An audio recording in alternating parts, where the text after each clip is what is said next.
One does, gets away from the other at the 10, cuts back in, he's down at the 5, and he's got a first down. What a run! Brought down by Tommy Williams, number 33. Marlo Worthen, by all rights, should have been hit 10 yards behind where he was.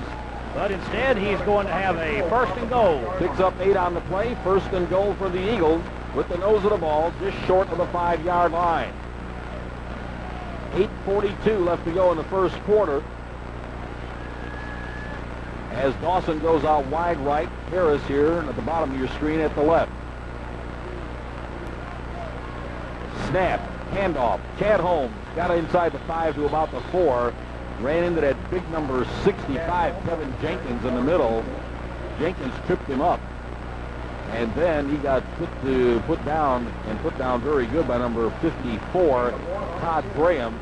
Kevin Jenkins, that you mentioned, number 65, is 6'3" and 232 pounds, a senior. I just noticed something interesting. Shane Beatty and Todd Graham, two of the defensive people, are from Kamloops, British Columbia in Canada. Well, that's a long way to go for a recruit. Really. Second and goal. Snap. Robinson looks around. He says he'll keep it and take the loss back to the 8. Loss of 4 on the play. Gunned in there. Who was that man? Number 32, Chris Sherman, out of Matthias, West Virginia. Sophomore who got in there quickly, as a matter of fact. I think that was number 92, Robert Wilson, the nose guard, I believe, that came across. You're right. He was right there in the backfield in a hurry. As it is, it's third and goal for the Eagles. Got to punch it in. Whoops, Kenny Robinson says, hold on, we might like a timeout. All right, timeout on the field with 7 minutes and 12 seconds left to go here in the first quarter. We'll take a timeout right with them and be back with you right after this. On a third down and goal with the ball just inside the 8-yard line of Glenville State. The Pioneers may be an NAIA team, but they are a good team. Period. I don't care what classification they came out of. These guys play some football. Third and goal. Here's the snap. Fake. Robinson keeps it. Once they get outside, he is outside. He is in the end zone. Well, I don't know who called that play, but Kenny Robinson made sure that he took it in. And the Eagles have got a 6 points on the board. Just a great option play that time. Faked it to each of his 2 backs coming up behind him and kept the ball himself. Kenny did and ran it in for a score. Reed Haley is on to try the extra point. Eric Smith to do the holding.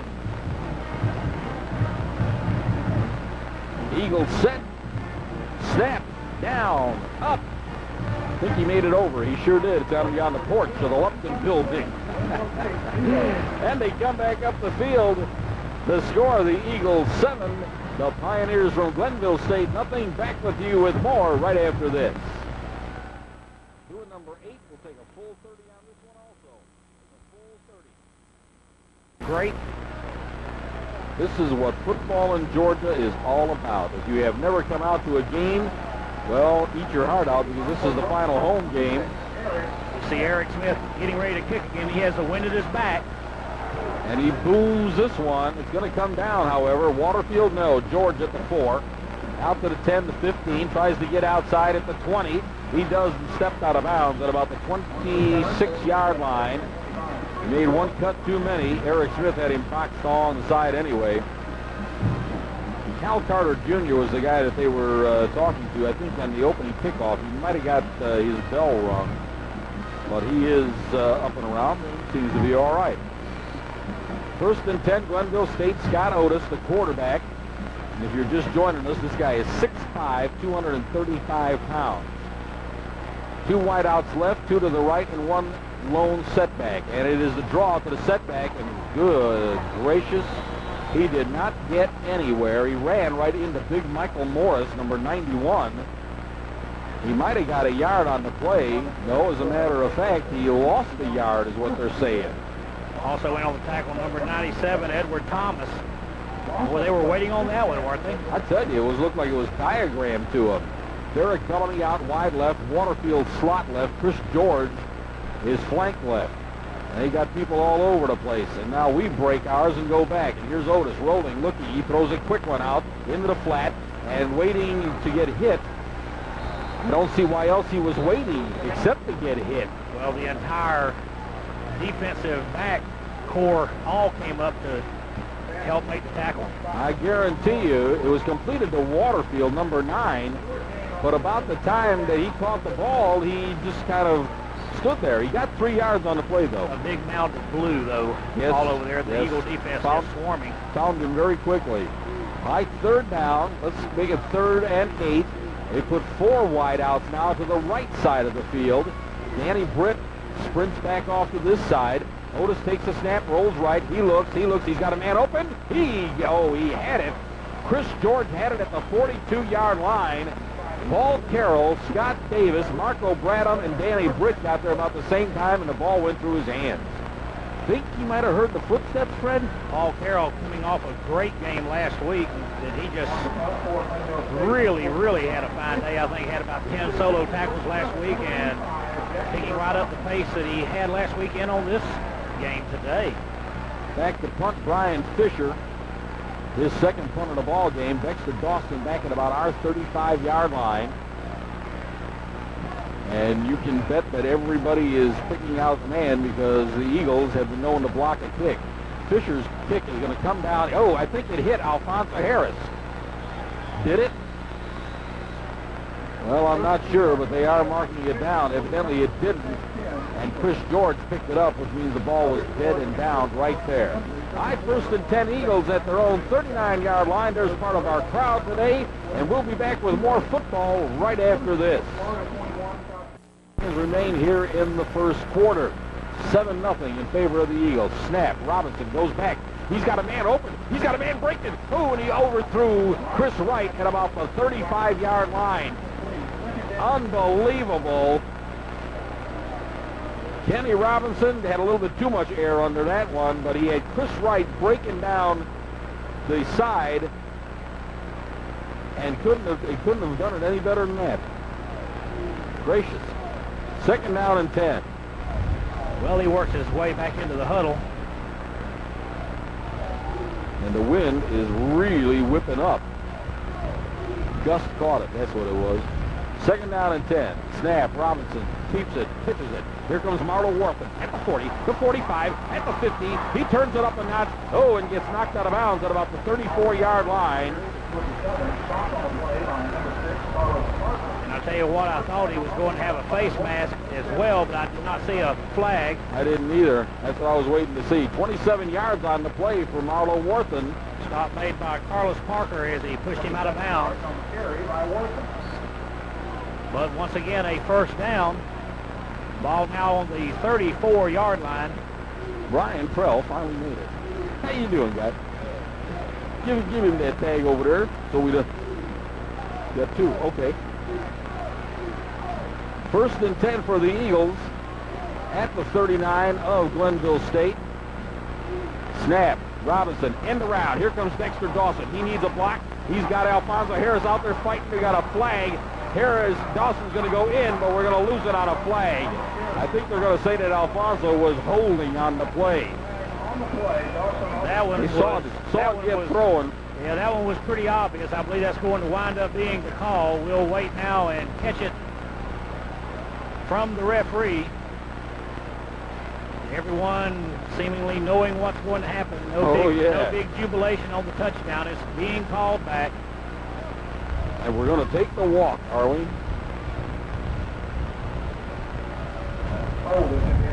Yeah, Alfonso was fighting with his man out here on the sideline, and you could probably see it as he came past that it was a hand-to-hand combat thing. And that's what it is. 10 yards holding. Well, the play worked pretty good, though. Yeah, looked good as it was developing. Mark it back to the 41. It'll still be 1st down, but now 1st and about 17. But about the time you were hollering he needs a block, I think someone else figured that out there too and grabbed. All right, those things do happen. Here's the snap. Into the middle goes Chad Holmes. No, it's around the end, and it's Chris Wright at the 40 to 35 and knocked out of bounds on the far sideline. He did not. They say his knee went down at about the 34. So a gain of 7 on the play. Dexter Dawson was out on that play, and Tristan Belzer had come in to replace him. But a pickup of about, well, they marked it with the 33, so give him a pickup of 8. And it's now going to be second down and about 9. Harris left, Dawson right. Clock moving with 4 minutes and 22 seconds left to go first quarter. Eagles up 7-0. Robinson pitches it. Here's Marlo Worthen, tries to cut in. He cuts out. Cuts back at the 30. What a move at the 25 and knocked out of bounds at about the 24-yard line. A 9-yard pickup. He's going to be close to a first down. Very close to a first down.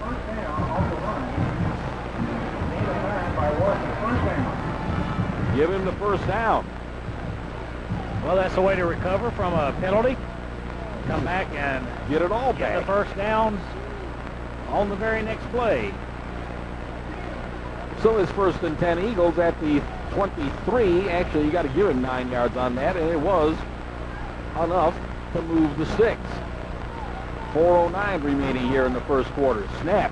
Here's Wright going out. Here's Robinson looking for a man. He's got him. Oh, it's in and out of Fraley's hands at about the 3-yard line. Shafton Fraley and Alphonsa Harris both broke loose on that one. And Chris Wright was free out in the flat, too. But again, a little bit of wind. And it took off on him. Second down and 10 for the Eagles, still at the 23. I'm not sure exactly what Todd Graham was talking to the referee about, but he did catch his attention. Here's the snap. Fake. Robinson pitches it. Here's Wright. Beautiful block by Fraley. Chris Wright heads for the end zone. Did he make it? No, at the 1-foot line. Oh, man, and he's got his foot right there. He has got the only 2 inches from the goal line. Gracious. Give him 23 yards. First and goal to go for the Eagles. Did you see the block that Shafton Fraley threw on the cornerback? Turned him upside down and inside out. And Chris Wright missed by, look at where that ball is at. Can you believe that? Wait till we come up to the line of scrimmage. The nose of the ball is just short of the goal line. Now out of a power I formation, Kenny Robinson takes the snap, fakes it, follows his man into the end zone for the touchdown. Well, I'll tell you what, the Eagles have showed they will move the ball on the ground. That wind is showing it's going to move everything out of this booth, isn't it? That one comes with 3 minutes and 47 seconds left to go. Here in the first quarter, Reed Haley gets a chance to add another point to it. Eric Smith will do the holding. And we'll give you the long look at it. It's down, it's up. It is a home run onto the Lupton Building porch as they come back up the field. It's the Eagles 14 and the Pioneers nothing. And we'll be back with more right after this. Getting into it. Eric Smith comes up, booms this one. I don't think there's going to be a return on that one, considering it just went out of the end zone. And the special teams chased the ball all the way down there. I really like that. The Eagles special teams, which is probably why they've blocked as many punts as they have this year and returned for kicks for points and intercepted passes. But did you notice they run all the way down into the end zone on every kickoff? Exactly. They follow through and they don't allow anything to happen by chance. They want to make things happen. All right, again, 2 wideouts to the left, 2 to the right, and Otis now under center hands it to Hartsfield, the running back, and he gets about 5 yards on the play. Not much there once again as number 97, that's Edward Thomas for the Eagles there to make the stop.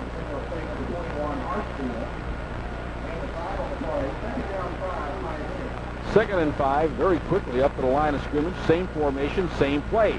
This time, getting nowhere was Hartsfield. Coming up off the bottom of the pile, Scott Davis, number 55 for Georgia Southern. He got 2 yards on the play. Second down, third down now and 7. And now they go back to the shotgun and the no huddle. They really do look like the Detroit Lions out there with the white jerseys and the silver gray pants. Eagles spread the defense. Snap. Otis goes back, looks some more, gets hit and is dropped. He might have got the first down though. Brian Sellers hit him, but Otis looks like he might have picked up the initial first down. And if he did, that's just a great effort on his part. He knew where that first down marker was, and yes, the referee signals first down. 3 yards on the play, 1st and 10, the first one for the Pioneers. Well, at 6'5", all he had to do was fall forward, and he got it. Same formation, lone setback, 2 wideouts left, 2 wideouts right. Play signaled in from the bench, and Otis hands it to Hartsfield again. He tries to get outside. He gets hit and mashed up pretty good on the far side by Eric Thigpen, one of the guys there, number 27. And the other one is a name we've called many times this year, Francis Williams, number 2. Came up from his cornerback slot to help out. Gets 3 yards on the play. About 3 yards, make a second down and 7.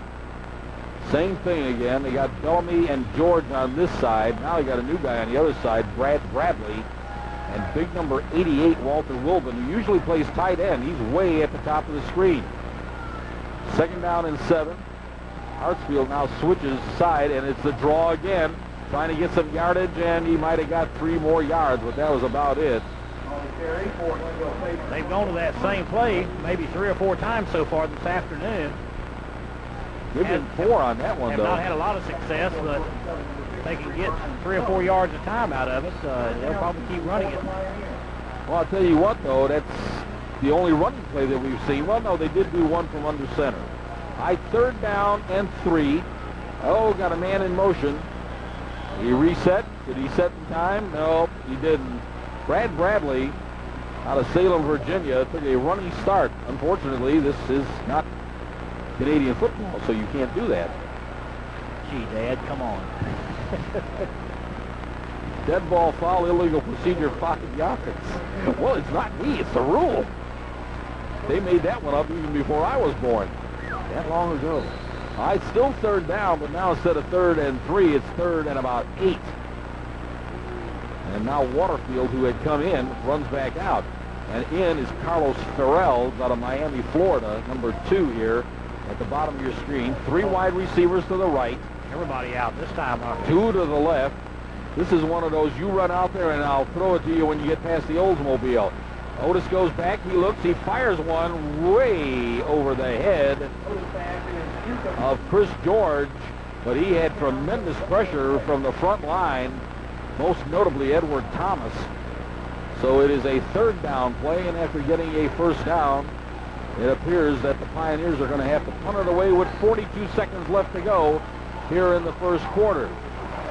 And the defense, listen to that. Exactly what I was going to say. The defense gets a good hand as they come off the field. Brian Fisher out of Weston, West Virginia. Back in punt formation. He'll be at his 20. Dexter Dawson, lone setback. We're after him. Do not get it, though, and the punt is no bargain as it hits at about our 40 and a bounce and die right at the 39, and we will stay right with it at about 30 seconds left to go in the 1st half. Yeah, 1st quarter. Yeah, the 1st quarter. The first 7 minutes went by in a hurry. The last few minutes here have taken a little bit of time to run off the clock. They stopped to count the crowd, I think. Shaft and Fraley coming back in. Marlo Worthen will come to the sidelines. Fraley, of course, a senior playing in his final game before the home crowd. Young man out of Baldwin High School.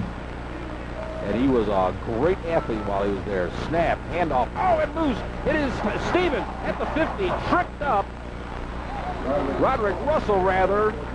And Russell all the way to the 45-yard line of the Pioneers. I'll tell you what, Tom Reed reached over as he was being blocked himself and grabbed right around the shoelaces and tripped him up. Looked like there was a lot more yardage ahead, but he was able to bring him down. Got 16 on that one and an Eagle 1st down, and what a play. Did not even, and I'm sorry about that, did not even recognize Roderick had gone in there. He is now the lone setback. And here's the snap. Here's the pitch. Worthen with the ball. It looked like he wanted to pass. Pulled it in at the 45 and gets knocked down, and now we got a flag trailing the play here from the referee. Dropped it at about the 45-yard line. Worthen only got about 3 yards on that. And Dan, I think you were right. I believe that was a called play for him to throw the ball, but didn't have a receiver open. So he brought it down and tried running. And the referee says illegal block. That's what that thing is. Spreading the fingers, holding the arms, and pushing out. And believe it or not, it's going to end the first quarter, and that's why they're switching sides. So at the end of the first quarter, with the score, Georgia Southern 14 at Glenville State nothing. We'll be back right after these messages. Wind up the first quarter here. Looking for somebody to throw to. He gets hit from behind, keeps his feet inside the 50 and got popped at about the 47-yard line and went down right there at the 47. So a gain. Well, they didn't move the stick. That's what it was. All right, a gain of about 13 yards on the play. That's what he comes up with. And now that officially. That will end the first quarter. Okay. Okay. But we're going to stay here since we already ended the first quarter once. Somewhat early, but all right. Now when they swap the sticks around. And the officials out there saying, let's say, what's the telephone number of that good restaurant that you was talking about after the game? Yeah. You want reservations or what number? You want that with mushrooms or anchovies? Yeah, and we see a shot of the Georgia Southern cheerleaders all out here cheering the crowd on. And our scoreboard once again. Look at that. There's the Eagle moving in and out. Let's make it happen. Okay. They'll change the 6. There's some of our crowd on the far side, on the side of the hill. Good crowd on hand. There's the band as we're panning from right to left. Good group on hand. And we come back to the field of play. And now the Eagles will take it. 2nd down and 12 from the Pioneer 47-yard line. Now we're starting the second quarter. Snap, handoff, Russell up the middle, at the 45, the 40, the 35, runs over a man at the 30 and gets down to the 25-yard line. A 22-yard pop for Roderick Russell, the redshirt freshman out of Opelika, Alabama. That was a quick shot just right up the middle. He's getting some blocks on that right side. Stacy Moses and Joey Cushing. And on that one, also, Shafton Fraley got the block in on him. But mainly Cushing, and checking on the other side, rather, is Jamie Glover and Isaac Farrell. Farrell out of Northside High School, Warner Robins. Snap, fake, handoff. Here's the pitch, coming back. Oh, Dawson's caught. Cuts back in at the 30, and he'll get bumped and knocked down. Not a gain, 2 yards on it. A lot of running for a couple of yards. Big number 65, Kevin Jenkins, finally got him. He didn't really tackle him. He just bumped into him and knocked him down. Yeah, that's one of those. I'm going to go this way. No, I'm going to go this way. No, I'm going to go this way. And the way he went was a gain of about a yard, actually. So 2nd down and 9. Fraley comes out, and Worthen goes back in. Dawson comes out for a breath of air, and Tristan Belzer goes in. 2nd down and make it 9. Alfonso Harris wide right. Oop, we got a whistle. And a timeout. A timeout. All right. Well, timeout on the play. 13:51 left to go here in the first half. 14-0 GSU. And we'll be back right after this. They are running our other camera, in case you're wondering. 2nd down and 9 for the Eagles. Ball just inside the 24-yard line. Russell directly behind Robinson. I think we had motion. There's an inside pitch to Worthen at the 20, the 15, ran into his own man and gets it down to about the 10-yard line. Marlowe was in such a hurry, he ran right into the back of Isaac Farrell. Mark it at the 11, a 13-yard pickup. A pass, believe it or not, that's what you classify that as, and that shovel pass. Who was doing that all last weekend on TV? Evidently, the coaching staff here must have been watching that one, and it went off great. Reggie Garland was in there on that play. I want to give him credit. He is our first real tight end, freshman out of Thomasville High School. Well, the beauty of that shuffle pass is that it does count as a forward pass, so if it's incomplete, it's incomplete. It's right. a fumble. 1st and 10, handoff, Russell. Oh, he got tripped up at the line of scrimmage. I think Jenkins, or it might have been Craig Carpenter, number 92, who got a foot on a hand on Roderick Russell's foot. And nothing but clear sailing in front of him as Franklin Stevens was out in front, doing a good job in blocking for him. They mark it down at about the 7, so give him about a 2-yard pickup on that, about a 4-yard pickup, I'm sorry. 2nd down and 6. Snap. Russell, no. Robinson, Worthen trying to get outside. He's got a hustle. He dives. They said he's in. Marlo Worthen from 7 yards out. No flags on the play. And the Eagles bounce out to a 20-0 lead. 12 minutes and 39 seconds left to go here in the first half. And the Eagles will try to put the 21st point on the foot of Reed Haley. Eric Smith will hold it. Give us a look. Snap, placement, kick. It is somewhere around the edge of Bullock County. It's good. As they come back up the field, it's the Eagles 21 and Glenville State nothing. And back with more football right after this. Okay, go ahead. All right. Eric Smith now kicking into the wind. We'll see if this makes any difference. Everything's flying around up here again. Eric's kick high, end over end. It's going to come down to Waterfield at about the 12. And he got up to the 19-yard line. I'm not sure exactly what happened there, but when they collided with one another, all of a sudden there were nothing but blue shirts around Waterfield. 1st and 10 for the Glenville State Pioneers. The ball on their own 19-yard line is where they put it down. A 7-yard return. Brad Bradley sprints into the formation. Otis under center, takes it, hands it off, and getting out to about the 20-yard line. Let's see if that was Juan Hartsfield. I just saw an amazing thing. I don't know if you all noticed that in your picture, but there were 10 blue shirts. They're all in there ready for that run right now. When they are handing it off, they just collapse right around that interior box that you always hear the coaches talking about. They're right around that line. A gain of about 2 yards on the play. Now they spread it out a little bit. Snap. Otis looks, fires one out there, hits his man, and knocked down at about the 27, 28-yard line. Derek Bellamy, senior out of Washington, D.C. And Francis Williams got a hold of him, but they got it out to the 27, a gain of 6. 3rd down, and about 2 yards to go.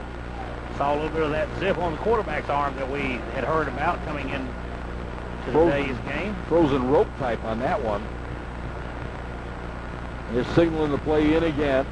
And Bradley comes in at the last minute. Waterfield just kind of nonchalantly walked off the field. Now they got trips left, deuce right. Everybody go out, and I'll throw the ball. Otis winds up, fires one. Incomplete. In and out of the hands of the receiver at the 42-yard line.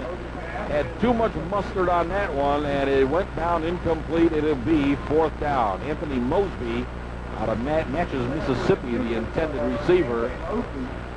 He could have had that. At that time, it was a very well-thrown ball right on the letters, but, boy, it was a hummer again, as you had mentioned, so he was not able to hold on to it. Spencer in to punt again. Dexter Dawson back at about our 35. Let's see if we load the gun and go in there and after him. See Marlo Worthen on the corner. And our block man on the inside lane. There's the snap. Nope, he will say, let's see if we can return it. High. Spiral. Dawson at the 40, to 45, to 50. He runs into everybody as he gets into Glenville State territory. It'll be 1st and 10 Eagles at the Glenville State 47, and we'll be back with more right after this.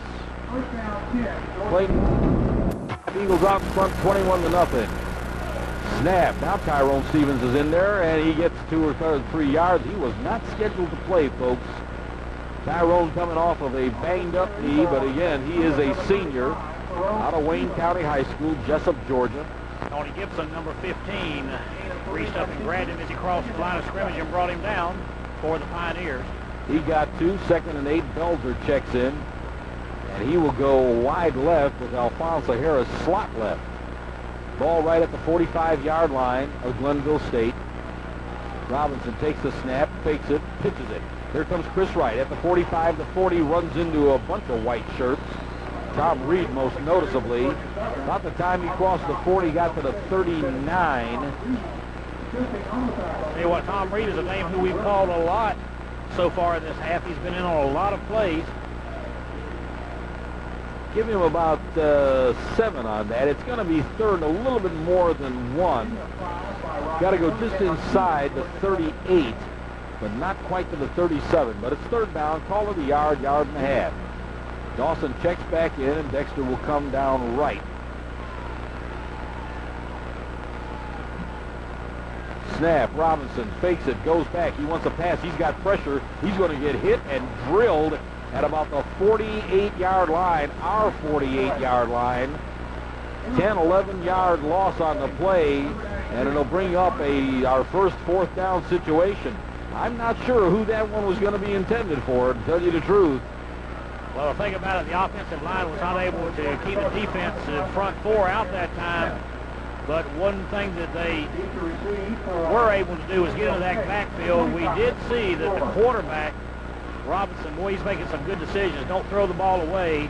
Chance the interception. Go ahead and just eat it. Put it down. We'll punt it and turn it back to the defense. Eric Smith on the punt. Nice, easy one. He could have run that one. Good punt.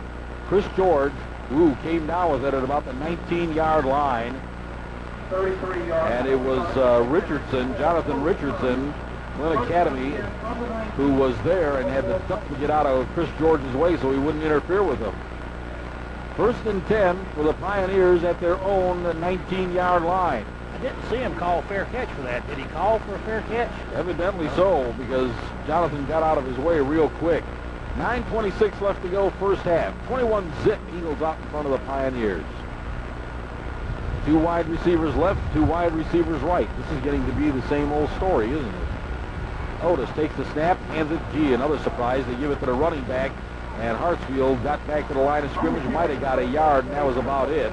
Danny Britt made the initial hit in the backfield, but then after he got away just a moment, number 14, Rob Stockton there to make the stop. Brian Sellers helping out. It looks like he took a whack in the wing, and Lee Brooks comes in to replace him. So it is Michael Morris and Edward Thomas at the defensive end, Lee Brooks in the middle, 3 linebackers, and Derek Austin in there at a linebacking position. Nickel package in. 2nd down, no gain on that last one. 2nd and 10. Here's the snap. Otis goes back. He looks, he fires one across. He's got Chris George at about the 28, 29-yard line. His knee went down about the time he caught it. Give him to him the 28. Rob Stockton right there quickly to bring him down, though. Give him 9 on the play, and it's going to be 3rd down and 1. That was a good play. It would have been a little bit better if we'd have got to him, but this guy's 6'5", 235 pounds. He will not exactly blow over if you woof on him. You got to hit him. Otis gets the call. Takes a look over and he says, yeah, this looks like the defense we want. Wants to throw a quick one. He does. Out to George. Incomplete. In and out of his hands. Francis Williams along with Eric Thigpen on the coverage, but that was one that should have been caught. Danny Britt also over there, number 11 for Georgia Southern. They were all celebrating the fact that it was an incomplete pass. That brings up 4th down, and Glenville State chooses very wisely to kick the ball away. Ryan Fisher comes in for about his 5th punt already here in the first half. This time he's punting with the wind. I'd give him some room. I'd also try to get in there and get it. Here's the snap. Nope, we're going to put the return on again. Nice punt this time. High. Spiral. Comes down. Hits. Good bounce. And it's going to go all the way inside our 15-yard line down to about the 12-yard line. Good gracious. Figure that up quick. 20, 30, 40, 58, 59 yards on the punt. That'll help the average. Always does. A little bit of air behind it will make you look real good. Of course, some 50 or 60 years ago, Sammy Ball had a punting average of about 49 yards per punt for the season. He either had a pretty good leg or a lot of wind behind him. It's been years since we've seen that, although Auburn's punter is doing a fine job this year. Oh, yeah. First and 10 Eagles, our 12-yard line. We got 7:45 left to go. Robinson takes the snap, ducks inside, gets out to the 15, close to the 20-yard line before he's finally brought down there. A gain of about 8 yards on the play. Got some defensive help from Tony Gibson, the strong safety, to help bring him down. But 8 yards, and it's going to be 2nd down and 2. Belts are in. Good gracious, we got wholesale changes in there now. Maurice Bing comes in. Hey, the option offense is just such an explosive offense, and you've got to really watch the quarterback. You get a good one like Georgia Southern has in Kenny Robinson, and you never know where the ball's going to wind up. That was on the ground. That time it's on the mat. Well, I did notice that on the last go-around, Robinson was over here taking some snaps from Franklin Stevens. I'm not sure if he hurt his hand or what. At that time, the ball bounced away from him. Loss of 2 on the play. 3rd down now, and about 3 yards to go for a 1st down. 6:44, clock is moving. We're in the 2nd quarter, 21-0. Eagles out in front. On 3rd and 3. A long 3 on top of it. Snap. Robinson keeps it. Gets away from one. Is not going to get away from the other guy. Got a yard back of it, and that was it. Brian Johnson on the tackle. That's his shadow. Going to bring up 4th down for a punt for Georgia Southern for what, only the 2nd time in today's game? That's it. And back-to-back, unfortunately. We've been 3 and out now, 2 in a row after scoring on the first 3 possessions. Glenville State, like you said, they're a tough football team. Eric Smith back now to punt into the wind. Chris George back at about his 47, 46-yard line. Smith booms one out of there and gets it away from him. Hits at the 50, and don't you know it, it goes dead and takes a bad bounce back. And is finally downed by Danny Britt at about our 48-yard line. By far the best field position that the Pioneers have enjoyed so far today. Well, you notice that their one's hits and rolls, ours hits and bounces back. Brian Pearl's up here with us. How you doing? A graduate of Georgia Southern and a host of, what do you call that show again? My Turn Now. I knew that. Good to have you with us. 1st and 10, Scott Otis. Is that guy big or what? Look at him standing up against Hartsfield. And Hartsfield's 6 foot tall and makes him look like a midget. Snap. End around. Fake. Otis wants to throw one. He gets it out to Hartsfield. Derek Austin gets him at the 45. A gain of 3. That was just a little sling of a pass, almost like an underhand throw. That was a pretty good play. I didn't realize that. We watched a pretty good play. They faked the end around to Chris George, and then just a little flip to Juan Hartsfield. He picked up 3 yards, 2nd down and 7. 5 minutes and 22 seconds left to go, 1st half. 21-0. The Georgia Southern Eagles out in front.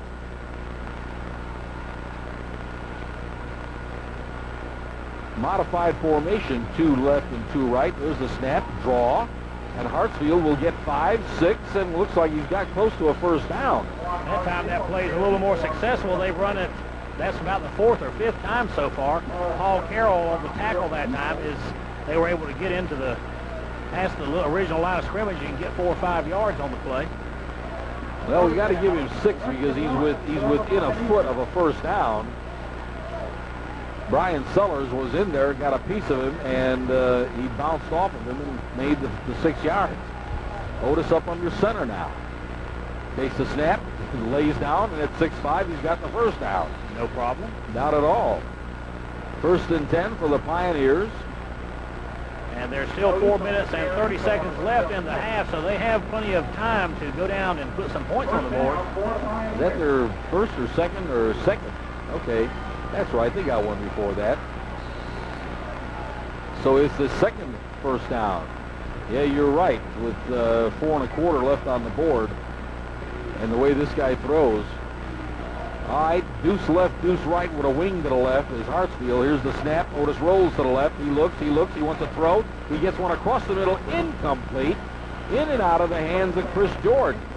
This is unusual. This guy, that number 25 that you see, is the leading catcher, pass catcher in all of college football. I mean, forever and ever. He's the one who broke Jerry Rice's record. He's had 3 or 4 go right through his hands today. Well, it must be it's just warm out. Well, everybody can have a bad game. Second guy, it's true, too. Waterfield back in. He'll come out wide to the left. Comes out here along with Doug Jackson, who's in the ball game. So he doesn't get warmed up for the second half. Really? 3 out left, 2 out right. Scott Otis by himself. He goes back. Quick pass out to Waterfield. Waterfield this time takes it and runs and gets hit. Paul Carroll, Scott Davis, Derek Austin made the initial hit. And then Paul Carroll came up and got him. Wrapped him up. Both big arms around him to pull him down. Put the ball down at the 33-yard line, so it's a gain of about 4. 3rd down and 6. I love to watch the Glenville State team as they get the signal come in. Everybody just stands and looks at the sidelines, watches the assistant coach wig-wag it in, and I guess you try to figure out where you're supposed to go next. 3rd down and 6. Snap. Otis goes back, looks. Once again, out of the grasp of one man, out of the grasp of 2, heading for the sidelines and out of bounds at about the 21-yard line. A gain of 12 yards on the play and a 1st down for Scott Otis and the Glenville State Pioneers. Proving to be very elusive that time as he had a chance to be tackled by 3 or 4 of the Georgia Southern defenders. He was able to run by all of them before he ran out of bounds.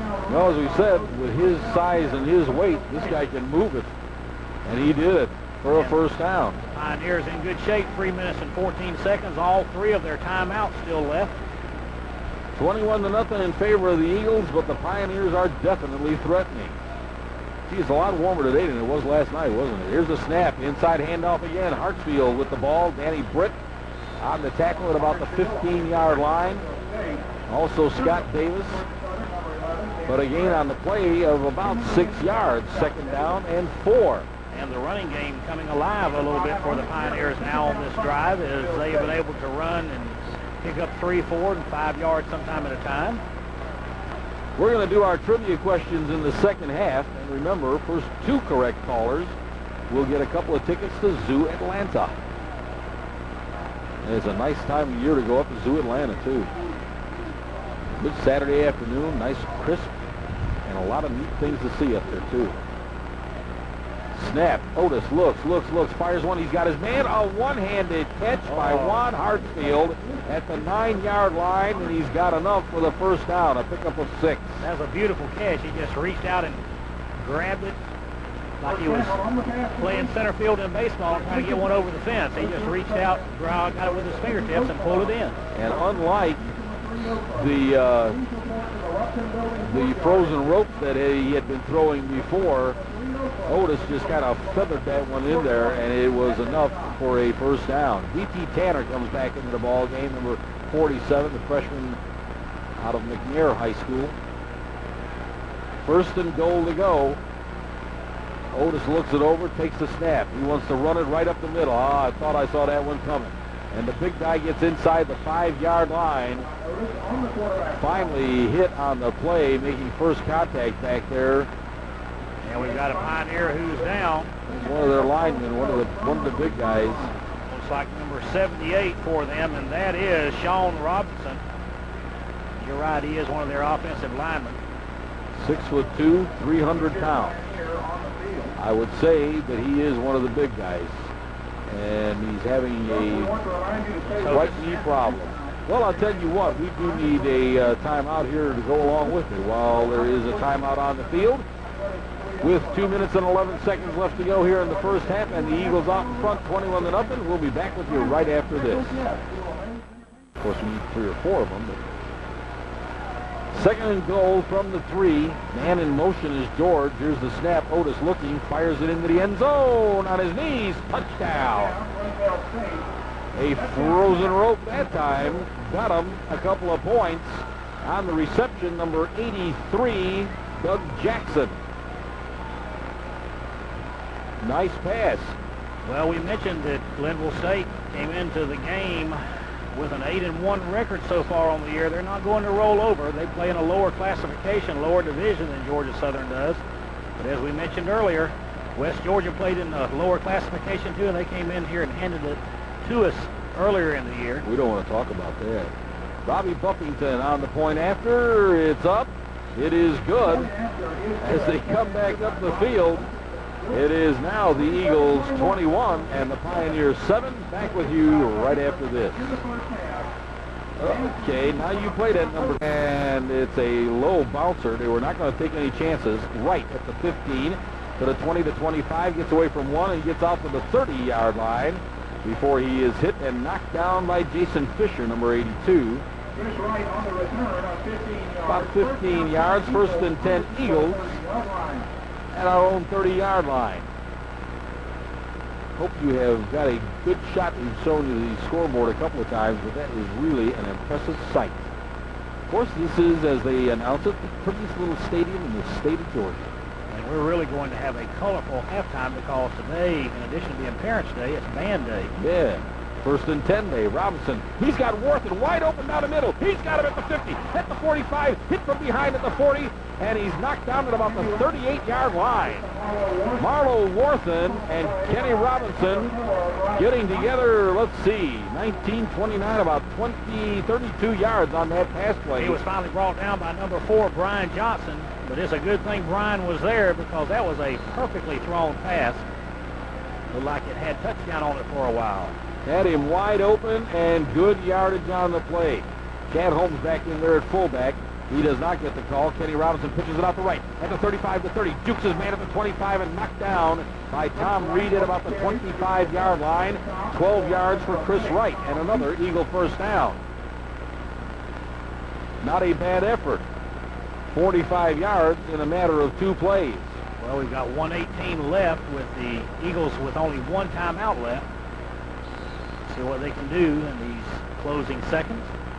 Matter of getting the ball down the field, or at least getting it into Reed Haley's range. Going to have to bang it, though. It's against the wind. Snap. Keeper. Robinson hit behind the line of scrimmage and dropped by number 55, Chuck Python, a senior out of Steubenville, Ohio. I remember that place.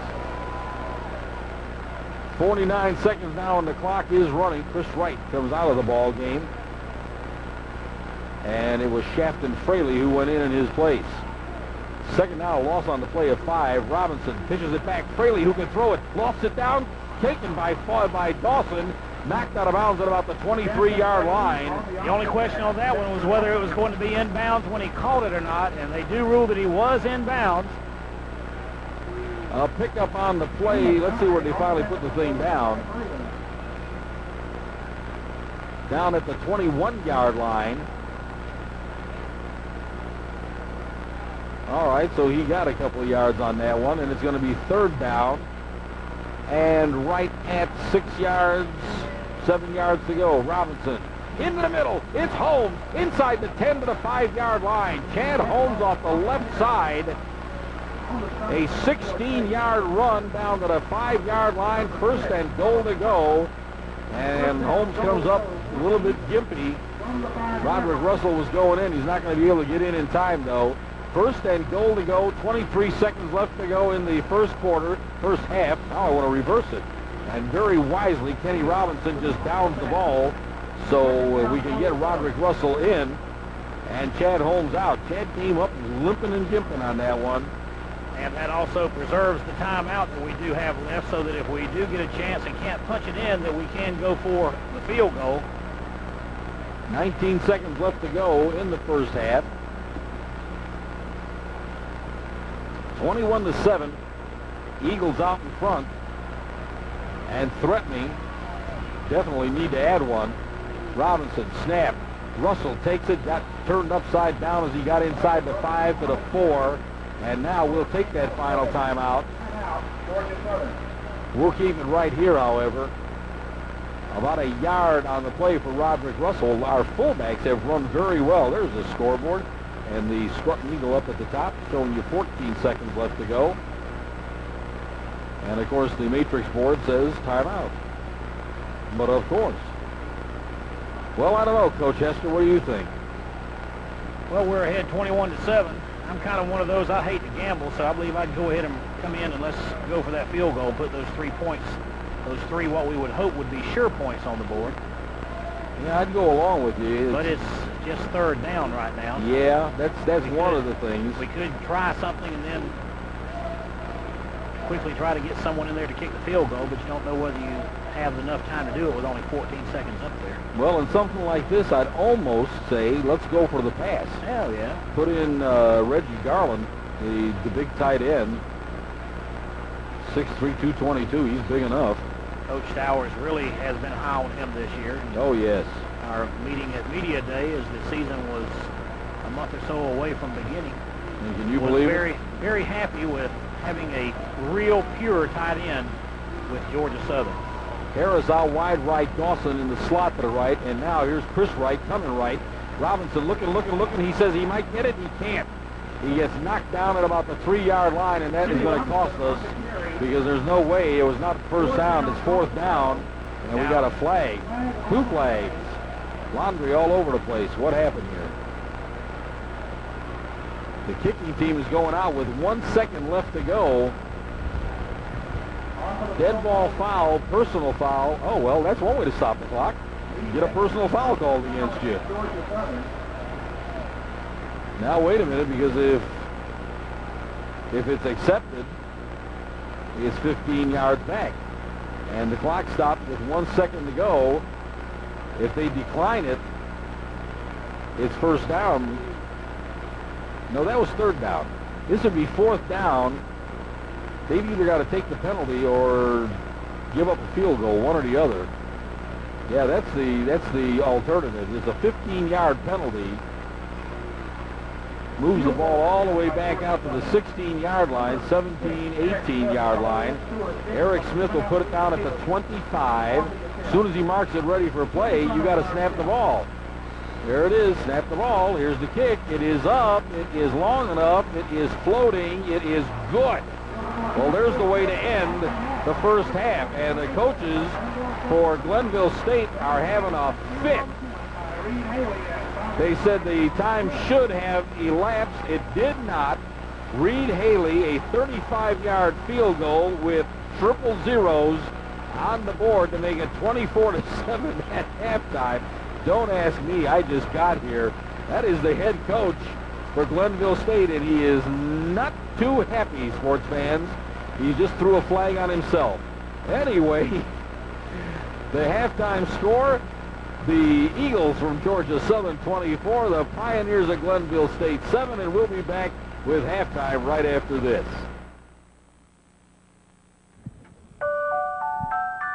From getting the Coke at intermission. I'll tell you, got our camera so shook up we're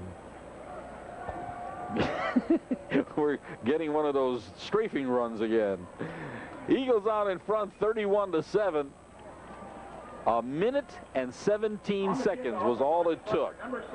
Let's see, we got 7 yards on the first carry, 21 on the next one, and 52 on the third one, and it was 3 plays. I'm sorry, Freddie, you were white. 3 plays, not 4.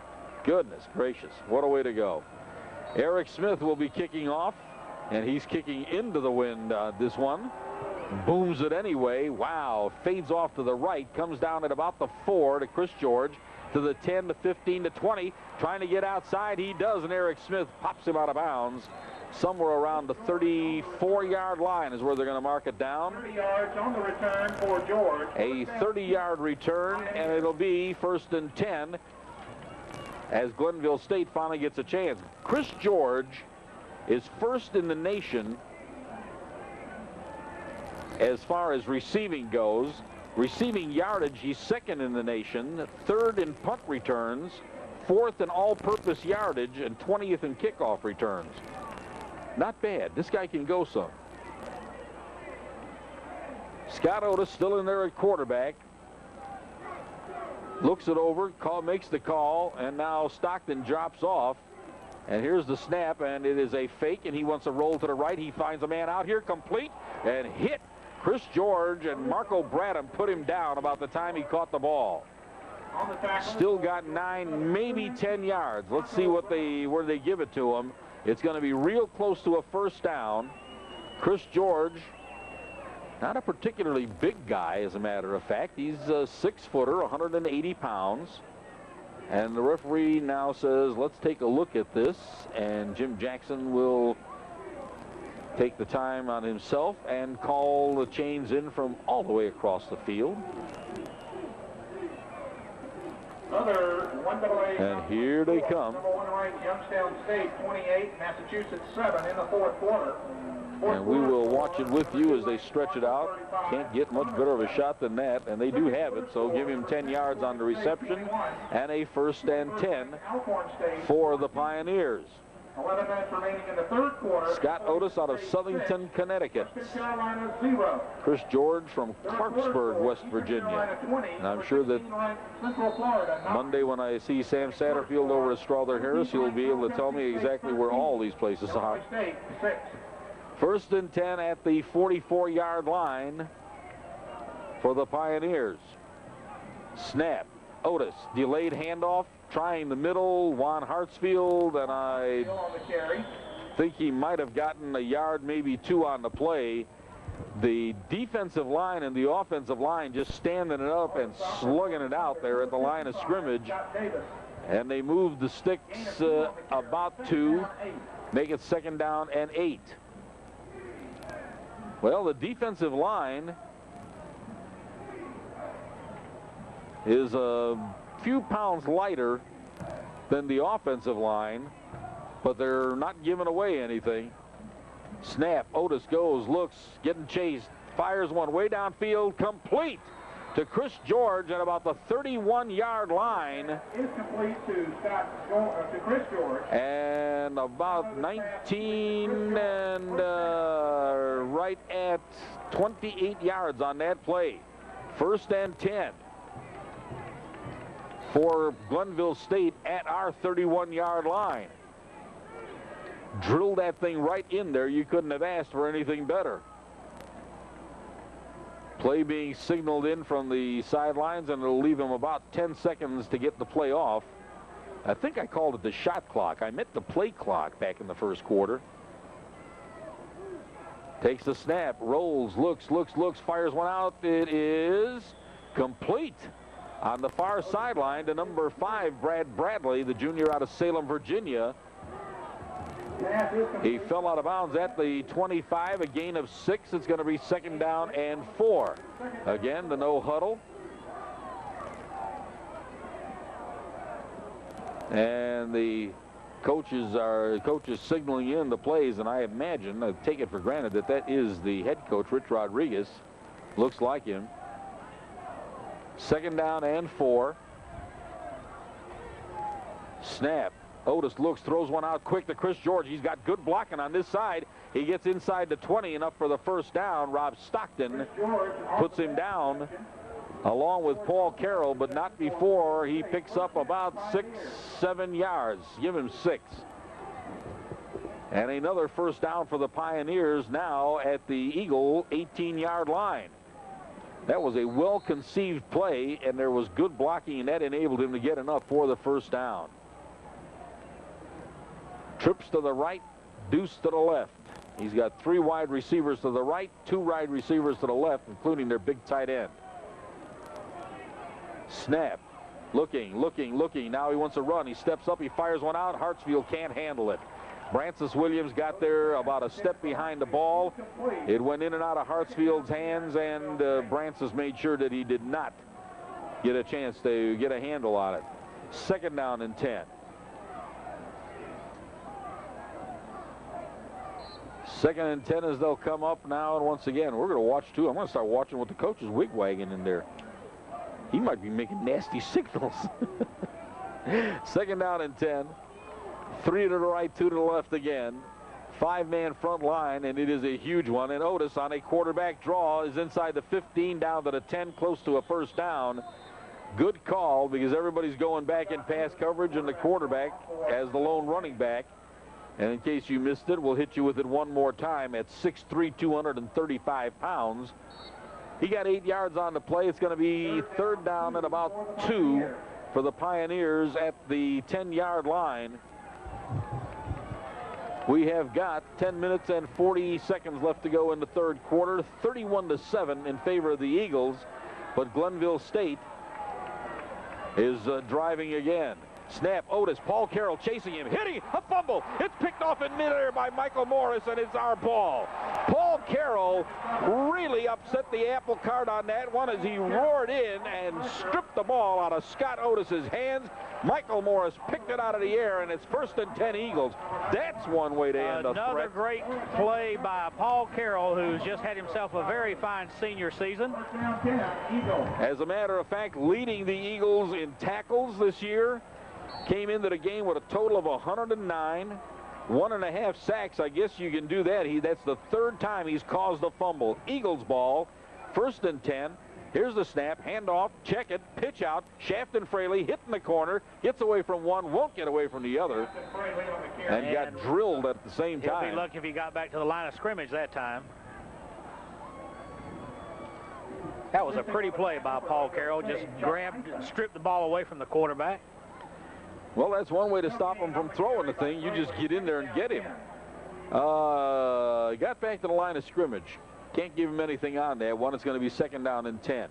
9:51 left to go, third quarter. 31-7, Eagles out in front. Alfonso Harris comes out wide to the right, way out here. Dawson in the slot to the right. Here's the snap. Robinson rolls to the right, looks, shuffle pass. Ooh! That time, Chris Wright really got his bell rung by number 46. Who is that? Brooks Barbary out of Taylor, South Carolina. And he's a big boy in that time. I tell you what, he was right Johnny on the spot. He's 6'1", 210 out of Taylor, South Carolina. Reached up and grabbed him as he went by on that after he caught the little shuffle pass. Give him 3 yards on it, but it's going to be 3rd and 7. Well, the last time that shovel pass worked pretty good. This time it hurt. Here's the snap. Robinson rolls. He looks. He's going to run. No, he's going to throw. He's got Dexter Dawson for the first down at about the 40-yard line as they knock him out at about the 38 or 39. Kenny awfully close that time to crossing the line of scrimmage before he threw the ball. Wait a minute. They rule it incomplete. Well, you want to talk about a late call on that one. They brought it back. It was incomplete. A big turnaround. I'm not sure of exactly what happened on that one because everybody was there chasing him, and he actually ran for yardage, and then they ruled it incomplete. Well, Eric Smith's going to have to punt. Glenville State comes in. Nice, high spiral. Chris George says a fair catch. Does a little dance with it, and it'll be 1st and 10 for Glenville State at their own 48-yard line. 8:44 left to go in the third quarter. We'll be back right after this. What's for dinner? Why not try someplace new and exciting? Make it Mikoto's Japanese. After getting, I don't know if they get one player, 2 or 3 over there. Scott Tomlinson, their center, 6'5", 275. Really anchoring the middle of the line. There's the snap. Otis, a quick pitch outside. It is Chris George. He gets some yardage and gets hit and knocked out of bounds. Paul Carroll over there once again on the tackle. And I'll tell you, the quarterback has really got a quick release when he slings that ball. Looks like you're completely sidearm, perhaps even underhand almost. Comes through there and slings that ball out and got the completion. He can sure throw it. 4 yards on that one, though. 2nd down and about 6. He did not go out of bounds. Shot clock again to get the play in with 10 seconds left.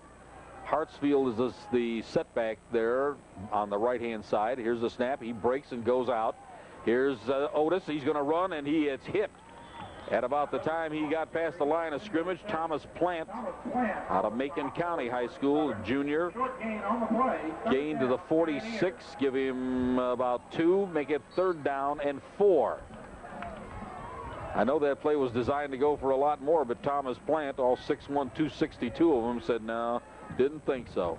Thomas Plant is in there. At the other end right now is Derek Reeves, the freshman out of Butler High School in Augusta. And Lee Brooks is in the center, and now we switch, and Scott Davis comes around, and Derek Reeves said he moved, and he probably did, as a matter of fact. Reeves is very adamant about the fact that it was the right tackle who caused all that, and the referee says dead ball foul, illegal procedure. He agrees. 5 yards. So instead of 3rd and 4, it's now closer to 3rd and 9, a shade less than 9, but it's still 3rd down, and that 5 yards will hurt. 3 wideouts coming wide to the left, 2 at the top to the right on 3rd and 9. Did that change the play any? Scott Otis says no. He still got to throw it. He does. Good blocking on the side and a good reception for the 1st down. Anthony Mosby with the catch and run down to about the 40-yard line, a pickup of 10, and he's got the 1st down. And it looked for a moment like they were going to be able to come up and stop him a couple of 3 yards short of the 1st down, but all of a sudden he just surged forward for the 1st down, all the way out to the 40-yard line. Our 40-yard line. 1st and 10. Danny Britt just came out. D.T. Tanner went back in. 1st and 10 for Glenville State. Otis goes back. He looks a long time. Puts it down there. He's got Chris George open in the end zone for the touchdown. What a catch. What a catch. Chris George from 40 yards out. And he threw that ball very flag well, on the but play. we do have a flag on the play. It'll be called back with a holding call. Well, you were wondering, doesn't that get you mad? I started writing the thing down, and about the time Freddie said there was a flag. So it will cost them, instead of 6 points, it's going to be 10 yards. And on top of it, it's behind the line of scrimmage. It's a 10-yard penalty, but a loss of close to 14 yards. Holy crow, this thing goes all the way back. It is. It's all the way back to their 46. So it's going to be 1st down, but now 1st and 24.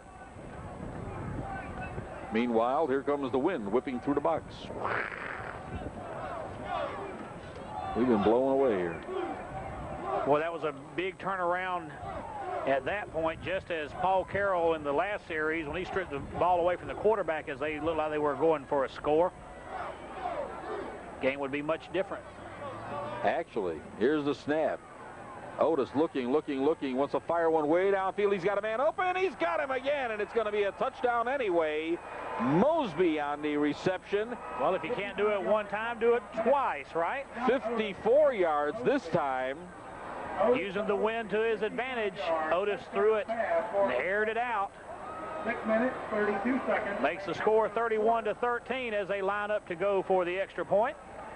Well, I guarantee you, if you had wondered if this guy had any kind of an arm because of the 1st half, maybe he was saving it in the locker, but he sure came out. He's coming out looking good in the 2nd half.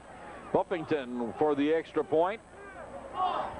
Eagles drop it back. Buffington blocked.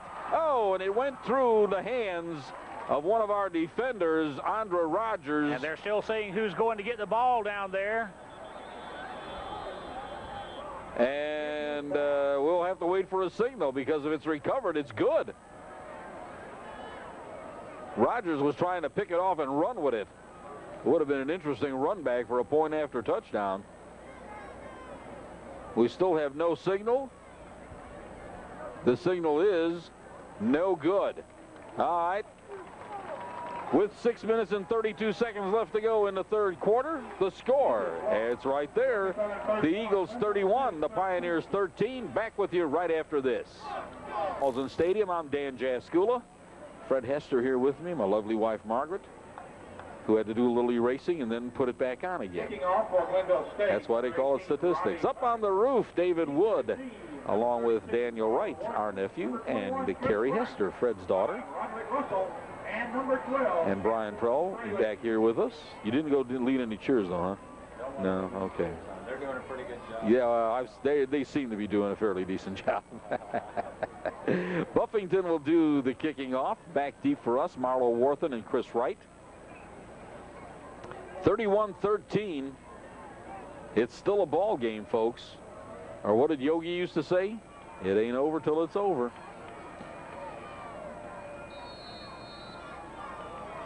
Robbie Buffington up on the ball, booms it up. High, end over end. Marlo Worthen in the end zone. Says he'll bring it out. At the 10, the 15, to 20, the 25 to 30. Hits a seam at the 35 at about the 36-yard line. Flag on the play. See what that's all about. Only thing right there that it could possibly be, I would think, would possibly be either a clip or a face mask. Let's see what we're going to have. Illegal block. It could be, too. You're right. Taking a Pepsi-Cola break in the middle of the play. Isaac Farrell says it is against Glenville State. Whatever it is, we'll probably add a nice little 10-yarder at least on. About 36 yards on the return by Worthen.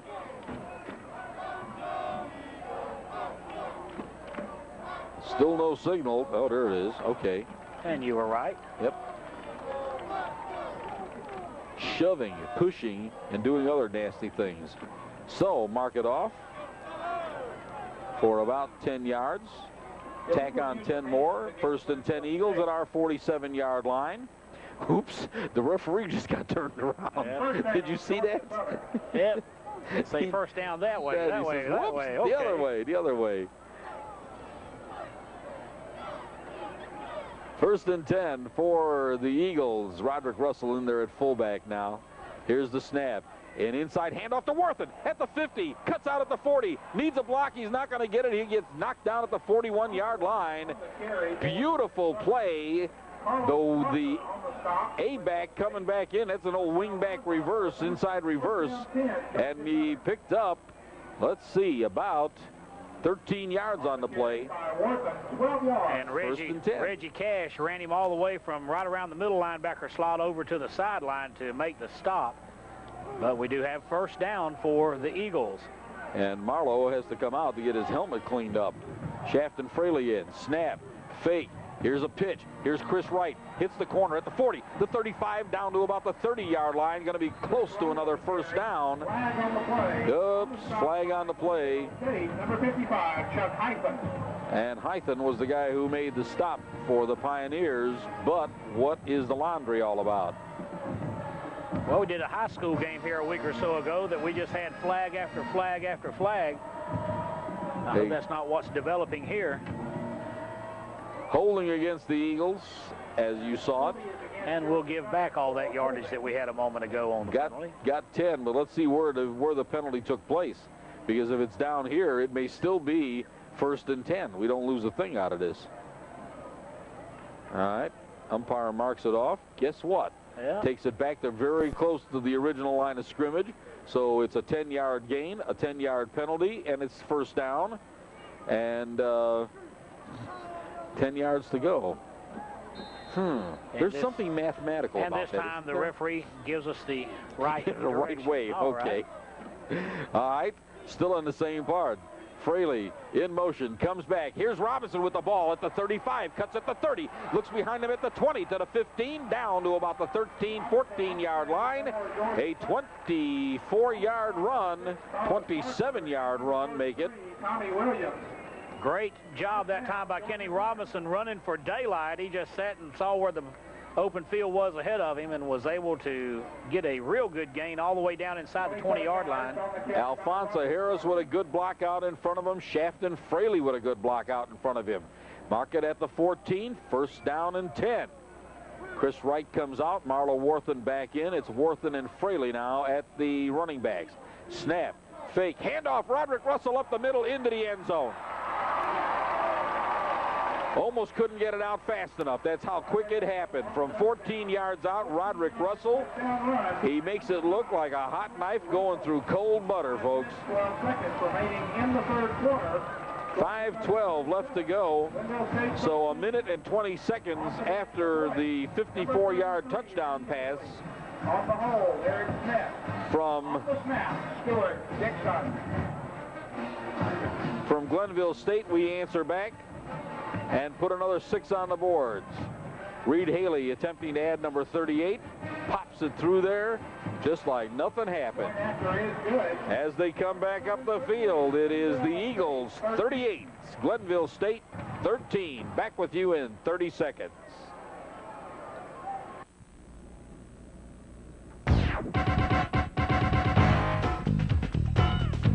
Do for a living here at Georgia Southern. One push-up for every point. Ladies and gentlemen, I tell you what, they'd have to hold up the game for a day and a half if that was me down there. I'd have to be hoping for a score not to exceed 10-7.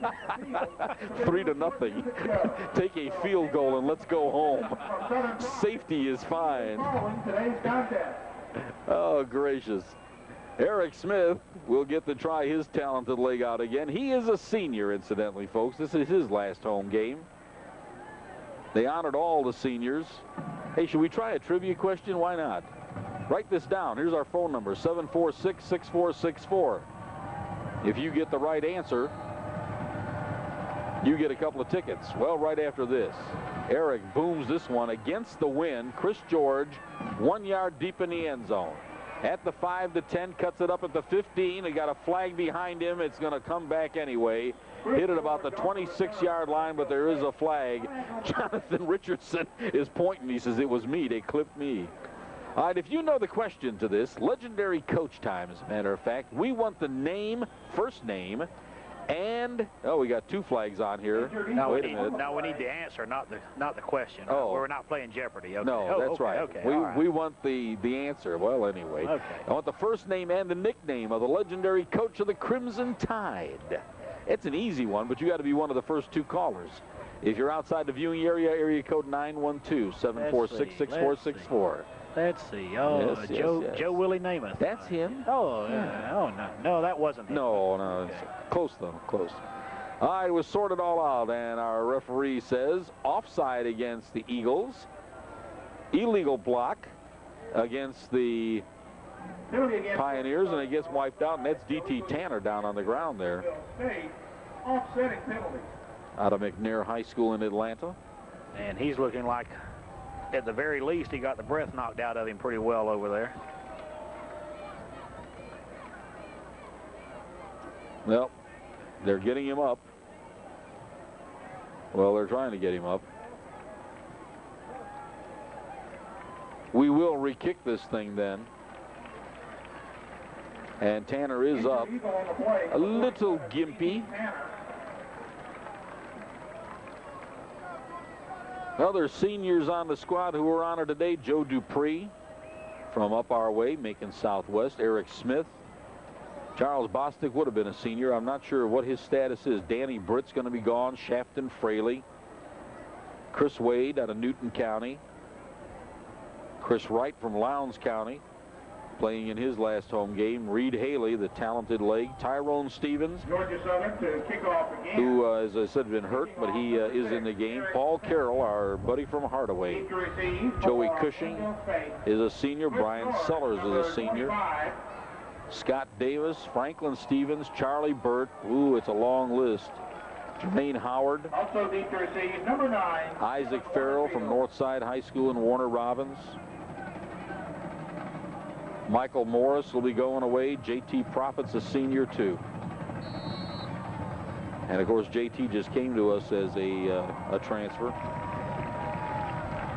out of Christian High School in Mount Vernon. And we'll see the kickoff one more time. Oh, and it is an onside kick, and it went out of bounds. All right. Well, it was a good try. Eric got a little bit too much of it. In fact, he got most of the tee. That's what he was standing there picking up. So it is against an illegal procedure since it went out of bounds. Now, here's an interesting thought, because you usually take it to the 35. Does that mean they lose 8 yards? No, I'm kidding. Went out of bounds at the 43, and that's where it will be. Glenville State's ball, 1st and 10. At that point, And all that messing around took only 8 seconds off the clock. Hope nobody has got an early dinner date because we're not going to get there. 1st and 10 as Scott Otis brings his team back out, now trailing 38-13. They're only losing by 24, now they're losing by 25. Snap, inside handoff, and again Hartsfield may get a yard, and that's about it. Brian Sellers along with Derek Austin, and that's when you can tell that the nickelback is playing a pretty good game, because he comes out as a linebacker and crashed in there and made the tackle. South Carolina 17. Final score, Ohio State 32, Indiana 17. Final score, Northeast. I'm watching them wig-wag that signal in. And this is a different setup. Is it possible they only have enough guys out there? Yeah, they do. They're all gone right. A fake. Otis goes to the right, fires one out there, complete. And Marco Bradham gets Derek Bellamy as about the time he gets the pass. Out to the 49-yard line, a gain of 6. It'll be 2nd down and about 4. Clock stopped, 4:09 left to go in the 3rd quarter. How many passes has this guy thrown? 23. Well, that's not bad. Usually he throws a lot more than that. Swapping around, they're signaling it in. Actually, if you watch the coach do this, it looks like he's swatting flies. 3 out wide left, 2 out to the wide to the right. Otis takes it. He wants to fire out a quick one. Incomplete. Woo, I'd get on that too. An incompleted pass could have almost been ruled a lateral. Chris George unable to hold on to it. Otis was getting pressure on the play, and it's going to bring up 4th down. Looked like a good idea that time, though, because it looked like there was wide open space. He's had that play work for him, too. Yeah, had a good lane in front of him. Yeah, they put a couple of blockers out there. They drop him back, and you pick up 2 blockers, and nobody can get him. So we've got 4th down now. Dexter Dawson deep to receive for the Eagles. Dexter Dawson back deep to receive. There's the snap. Ooh, they thought he was going to fake it. He gets it up there high. Dawson at the 15. Oh, he dropped the ball, and he covers it very quickly at the 24-yard line. The thing just bounced perfectly. That's what we saw happen last night in the Northside Warner Robins game that I was able to attend. Northside had things going their way until a little fumble on a punt return like that. Well, Dexter gets about a 10-yard return credited to him on that one. I'm sure that's not quite the way he planned it. The last 5 on a dive. Right. 1st and 10, Eagles at our 25-yard line. Snap, fake. Robinson coming out to the corner. Good block at the 30. 35 cuts back in at the 40. The 45 at the 50. Dukes a man out at the 45 to 40. The 35 to 30. Cuts back in and is hit at about the 22-yard line. Holy crow. Boy, now you talk about somebody waiting on his blocks that time. He was just running. He would guide traffic in front of him, able to get all the way down to the 21-yard line. 53 yards on the carry. 53 yards. And if you saw that on a replay on any point of that run, you would think he was maybe getting 5 or 10 yards at the most for it. Instead, it goes 5 times that amount. That was one that you have to sit back and look at again and again just to make sure that that's really what happened. Hattie Ford having to go off for Glenville State. Injured on the play. 1st and 10, Eagles at the Glenville State 21-yard line. What a play. Great blocking there by Warthen, too. Snap straight up the middle. Tyrone Stevens at the 10 to 5. Did he make it? Touchdown. The injured senior from 21 yards out. 2 plays, 75 yards. A fitting tribute for him playing in his last game here at Allen E. Paulson Stadium. The senior scores the touchdown. And, of course, he is playing still a little bit gimpy, and you could see it at the end of the run. He was really having to stretch to get that one in. Reed Haley will try for his 6th extra point on the day. Oh, I think somebody's offside. In fact, I think there's a lot of folks offside. It's a pretty good play if it works, but that one didn't quite work. I think they can assess that on the kickoff.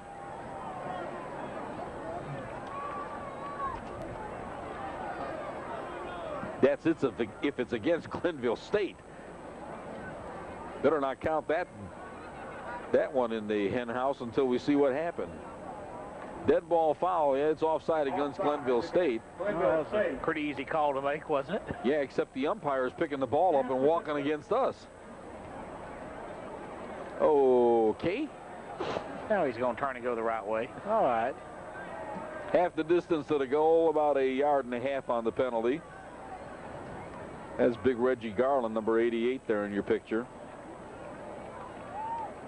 Number 60 being Robert Hadley. And Stuart Dixon will do the snapping. Now we'll try that extra point. Down and up. Oops. Another flag. That one was no good, but we got a flag. And let's see what that's all about. Illegal procedure against the Eagles. Well, now the Glenville State can decline it. The field announcer sounded surprised. Did you notice that? NCAA top 20 scores. Number 1, Youngstown State defeated Massachusetts 28-9. Well, you cannot decline it. I'm sorry. It's a dead ball foul. It's got to be assessed. Number 6, Troy State. Number 21, Alcorn State, all tied 21 apiece. At the start of the fourth quarter, number 18. So we'll try this one from the 14-yard, make it a 24-yard effort. There it's down, it's up. This time Haley gets a whole bunch of it, and this time it's good. All right, they'll come back up the field one more time, and the Eagles bounce out in front, 45-13. Back with you right after this. Fellow travelers, life's a journey. Our friend. Number 6, Eric Smith. I'm not sure what that message was. Regular season openers. Oh, okay, basketball, that's right. Number 9. Oh, yeah, the Eastern Kentucky here. Coming to town. Yeah, all right. Here we are talking hoops. That's what it said, was men's and women's hoops, and I was trying to figure out what kind of store was advertising men's and women's hoops. It's Jim Stevens' that store. He, of course, is SID for basketball here at the Eagles' home. And we should take this time to remind you that ACC basketball returns to Channel 64. A lot of action, all starting in January. Eric Smith, oh, a bouncer. Ground ball, taken at about the 31-yard line and trying to run outside and not really getting anywhere was number 30, Mitch Cart. Brought down by number 80, Will Roberts, who's out there on the specialty teams. We may see some new faces here in the not too distant. Eric Thigpen is in there, so we're going to go nickel package right off the bat. 1st and 10, mark it at the 33-yard line as Glenville State has a little under 3 minutes left to go here in the third quarter. And I see a new Glenville State quarterback warming up on the sidelines. However, Scott Otis is still in there. We have got one new fella in there. We'll pick him up in a second. Here's a snap. Otis wants to run with it. He's going to try to get outside and gets rather rudely treated at about the 35-yard line. That's Danny Britt again, number 11. He's had a good game today. You want a mismatch. Danny Britt's 5'10", 195, going up 6'5", 235. Well, Otis picks up about 3 yards on the play. They get 3, 2nd down and 7. In for Georgia Southern, incidentally, was Anthony Battle, the sophomore out of Worth County High School. 2nd and 7. Otis brings him up. Oh, look at this. The lineup on the right side of your screen is 3 guys all in a row. Here's the snap, and here's that pitch, and Chris George trying to get outside. Now he throws a left-handed pass complete, and going down the left side was number 9, Kevin Waterfield. Well, that's one I've not seen before. No. How about you, Brother Dan? I guarantee you that was a good play. Line everybody in a row and then let them go for it. Pick up on the play. Let's see where they mark it out. The 47, a 12-yard gain, and a 1st down, and make the completion from number 25 to number 9. This guy's talented. He's also a senior out of Clarksburg, West Virginia. I don't know that he'd be able to play quarterback, but he looks like a good wide receiver. Otis, inside handoff. Oh, man. I tell you what, that play was spoiled by Thomas Plant. All 262 pounds of him. Whoop, we got a flag on the play. I don't know what that's all about, but it's going to be called on the Eagles. No gain, well, no gain, about a loss of a yard. And the flag came flying out late. Dead ball, unsportsmanlike conduct. Ooh. Unsportsmanlike conduct. And I would imagine they've ran that play probably 6 or 8 times today. And someone probably got up off the defensive side of the ball and basically said in nice terms, try that one again, sucker, or whatever they wanted to do. And well, whatever. But not quite in that tone of voice, and probably got the call for that. 15 yards on the play, 1st and 10. Paul Carroll, being the defensive captain, is out there questioning, saying, oh, come on now, ref. First down 10, He Pioneers. really wanted to know whether or not they wanted anchovies on that pizza. 1st and 10 for the Pioneers. Now at the ball just inside our 40-yard line. Send a couple of guys out wide right, couple more out wide left with a lone setback. Clock moving with 1 minute and 52 seconds left to go here in the 3rd quarter. 45-13, Eagles out in front. Snap, fake. Otis wants to throw one. He guides it down to Chris George, who does a spin move, and Rob Stockton held him up and then got help at about the 30-yard line by Paul Carroll. But it looks like it may be enough. Nope, they put it down on the other side of the 30. It's not going to be enough for a first down. Give him 9.9 yards on it and call it 2nd down and about that long. Not even. Scott Davis back into the ball game, replacing Anthony Battle. Snap, a handoff, and Waterfield carries for the first time and gets kind of scrunched, but I think he got enough for the first down. He ran into about everybody in the middle of the line. Referee says timeout. Let's see where it's at. First down. Mark it at the 29, so give him a yard on the play, and he got enough. 1st and 10. Thomas Plant comes out. Lee Brooks comes out. Paul Carroll coming out. Chad Nybert so far is the only guy who went in. No, we got 11 guys out there. Who else came in? Nybert's going to be the, well, we're playing a real strange one there. Now everybody drops off. Otis wants a pass, fires one way downfield, knocked down. Francis Williams looked like he had a chance at it. Eric Thigpen tipped it and it went over. Otis that time throwing into triple coverage. Wasn't really much of a chance to complete that. Our own Georgia Southern defenders a better chance than the receiver. Actually kind of an odd formation on defense when we came out. We're playing a 6-1-4. Looked like an old New York Giants umbrella defense. Check out the Lady Eagles as they prepare for the Southern Conference Tournament. Scott Davis is up there playing a defensive end position. Michael Morris is on the other side. Here's the snap. Otis on 2nd down and 10. Looks, fires one across. Incomplete, intended for Derek Bellamy, who was cutting in at about the 15-yard line. Stockton and Bradham there on the coverage. It's going to be 3rd down. 3rd down 10, Pioneers. Well, the Pioneers have played a pretty good ball game. Even being on the short end of a 45-13 score, they have looked very good in some spots. Well, we do know there was a couple of cases where it looked like they were going for scores. That one time the ball got stripped away from the quarterback, another time an interception would have made the score a lot closer. 3rd and 10, a lot of heat coming up. Oh, he lost it again, and Michael Morris has got the ball. It was number 97, Edward Thomas, who tipped it, and Michael Morris had it come right into his hand. I don't know if you score that as an interception because he wasn't ready to throw it. I think it's just a plain fumble. A loss of 5 on the play, and the Eagles take over 1st and 10. Looked like an identical play from earlier in the game when Paul Carroll went back and stripped the quarterback of the ball as he was going back to try to pass. Unbelievable. Now the shadows are growing long. Yeah, everything going in favor of the Eagles at this point. There's still another 15 minutes to go. 45-13, our ball, 1st and 10. Kenny Robinson takes it, hands it off, and it's straight up the middle, and Tyrone Stevens still banging away. finally gets hit at about the 39-yard line. Goodness, there were 30-some seconds left, and I thought he was going to take it all off the clock just on that one carry. Stevens gets 4, call it 2nd down and 6.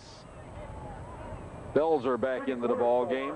Mississippi State 7, the University of Alabama 3. Belzer came in and Alphonsa Harris came out. Dawson now wide to the right. Our same formation. It still looks good. It still scores points. Robinson rolls, pitches. Here's Chris Wright. Needs a block. Got it. At the 40. Gives it one at the 45. Cuts back in at the 50. And is finally rolled out of bounds at about the 46-yard line. And there's a flag on the play. A couple of them, as a matter of fact. That time Chris Wright was looking for it. I think he thought he got a face mask pulled on him. See what the ref says. Well, we'll take 15 yards on the gain. 2 great blocks there for Wright, though, coming out of the backfield. He's done a great job today, not just when he got his hands on the ball, but also, we got a personal foul call against the Pioneers. Late hit, out of bounds. But speaking of Chris Wright, he's done a good job, not just when he had his hands on the ball, but in blocking today, done just a great job. Almost any time when you see a ball come out to the side and you know he's got a blocking assignment, he's right there to make it. Hasn't missed very many of them today. He'll grade out very high when it comes time to watch those films. Oh, yes. 15 yards, 1st and 10 Eagles at the Glenville State 31. I think I know who the Glenville State player was that got called for that one, but we will not call his name. 1 second left on the clock. In other words, snap it in the 3rd quarter goes into the history books.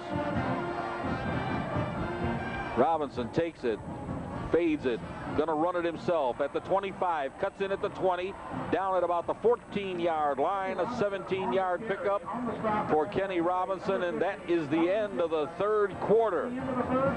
With the score, the Georgia Southern Eagles 45, the Glenville State Pioneers 13. We'll be back with the 4th and final quarter right after these messages.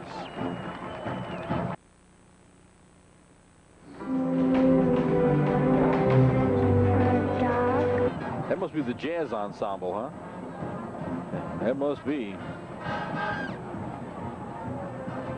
And they're having a good time doing it, too. 1st and 10 Eagles as we take you back to the field. Woo, little fast ride there. Here's the snap. Robinson rolls. He pitches. Shafton Fraley holds it off.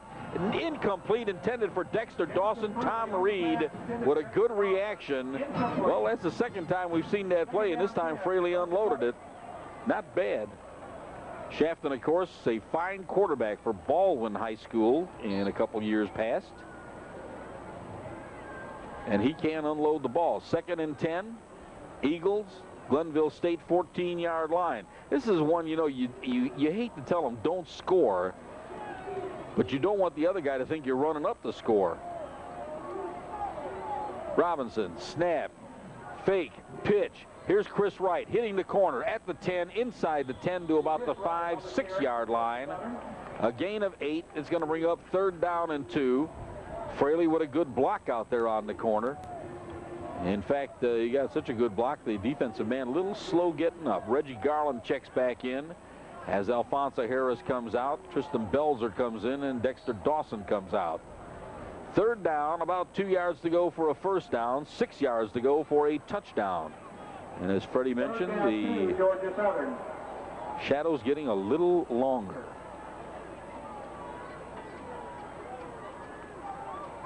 Robinson checking off at the line.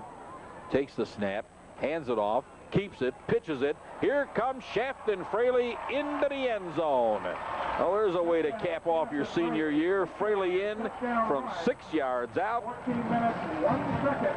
Only 59 seconds into the 4th quarter. And that makes it 51-13. Well, the Eagles have put a lot of points on the board earlier this season. And this one being no exception. Reed Haley will try it one more time. Try for number 7. He had to have 2 shots at the last one. This one he pumps up.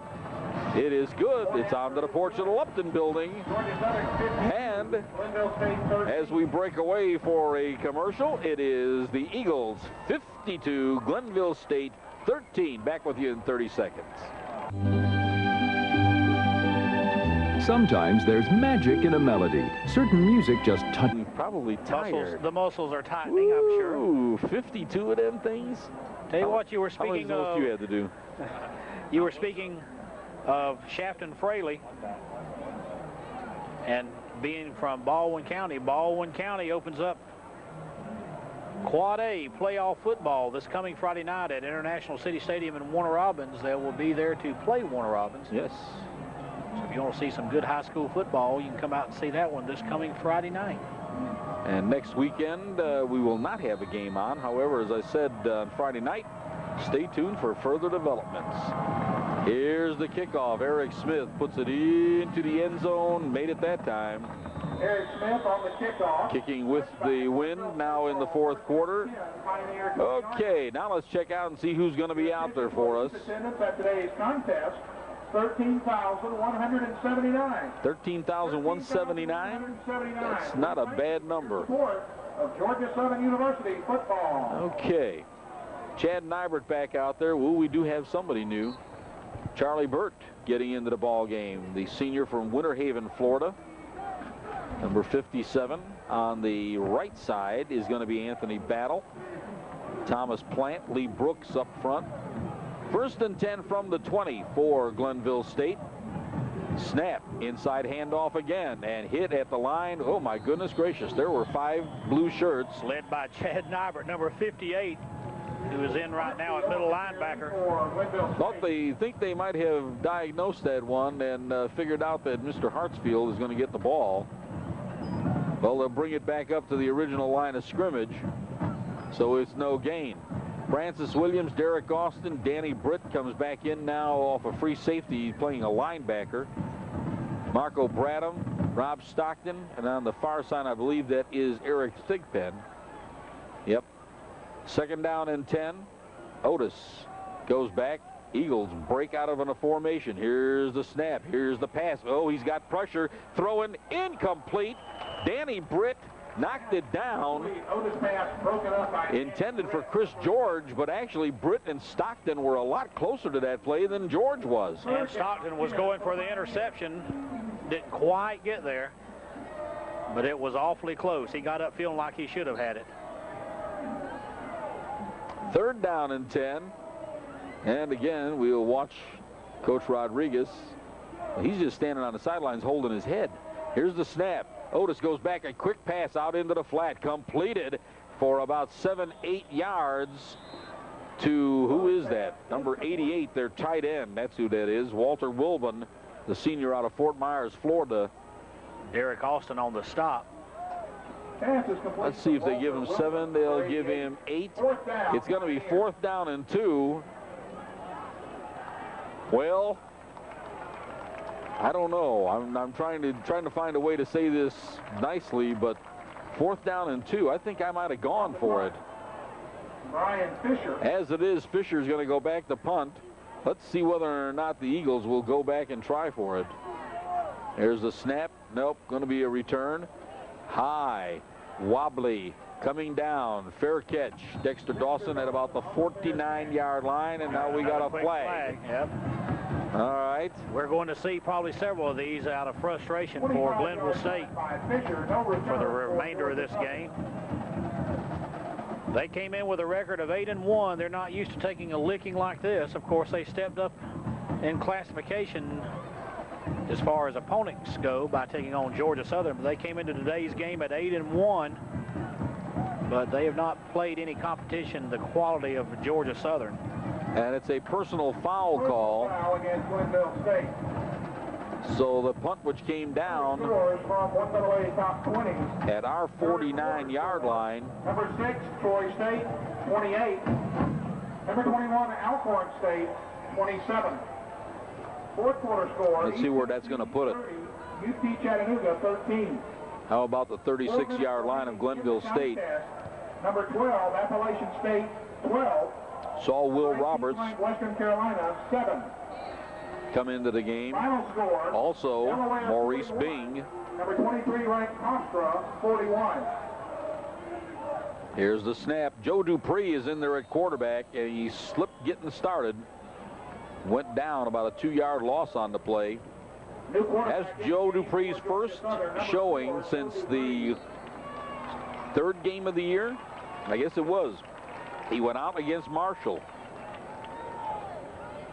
And he was really expected to be the quarterback for the year this year and really be the big senior leader. Injuries decimated our quarterback scores, both with Charles Bostic and with Joe Dupree. Charles, of course, had hoped that he'd get another year of eligibility. Dupree takes it, wants to go back. He's got a man open. He doesn't see him, but he's got a man flying. It is Will Roberts. Incomplete, knocked down. Fraley was wide open in the middle of the field. He was trying to go to Will Roberts on the play, though. Incomplete. 3rd down at about 13. 3rd down, 13. And Reggie Garland is in there at tight end. Jason Mitchell, redshirt freshman out of Southland Academy in Plains, is also in the ball game. Garland comes out.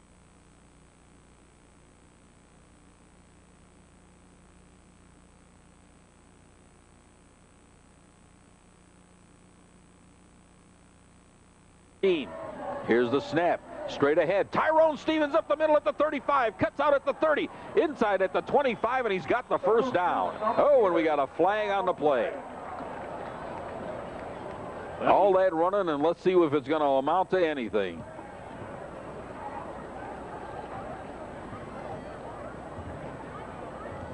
It's down at the 24-yard line. Well, you got senior Joe Dupree handing off to senior Stevens, and Illegal use of hands both of whom were banged up pretty bad. Well, let's see. They're going to let the run stand. It happened at the end of the play. So give him 14, 15 yards. Give him about 15 yards, but mark down 10. Bring it back 10. And it's going to bring up still 3rd down, but now 3rd down and about 8 yards to go. 11 minutes and 20 seconds left to go in the ball game. 52-13 in favor of the Eagles. And somebody just tuned in and said, is this a replay of last night's game? Out wide to the left, Corey Joyner, the freshman out of Doherty High School. Here's the snap. Dupree goes back. He's going to run at the 35-30, the 25-20. Cuts outside, hit from behind at about the 16-yard line. And another flag on the field.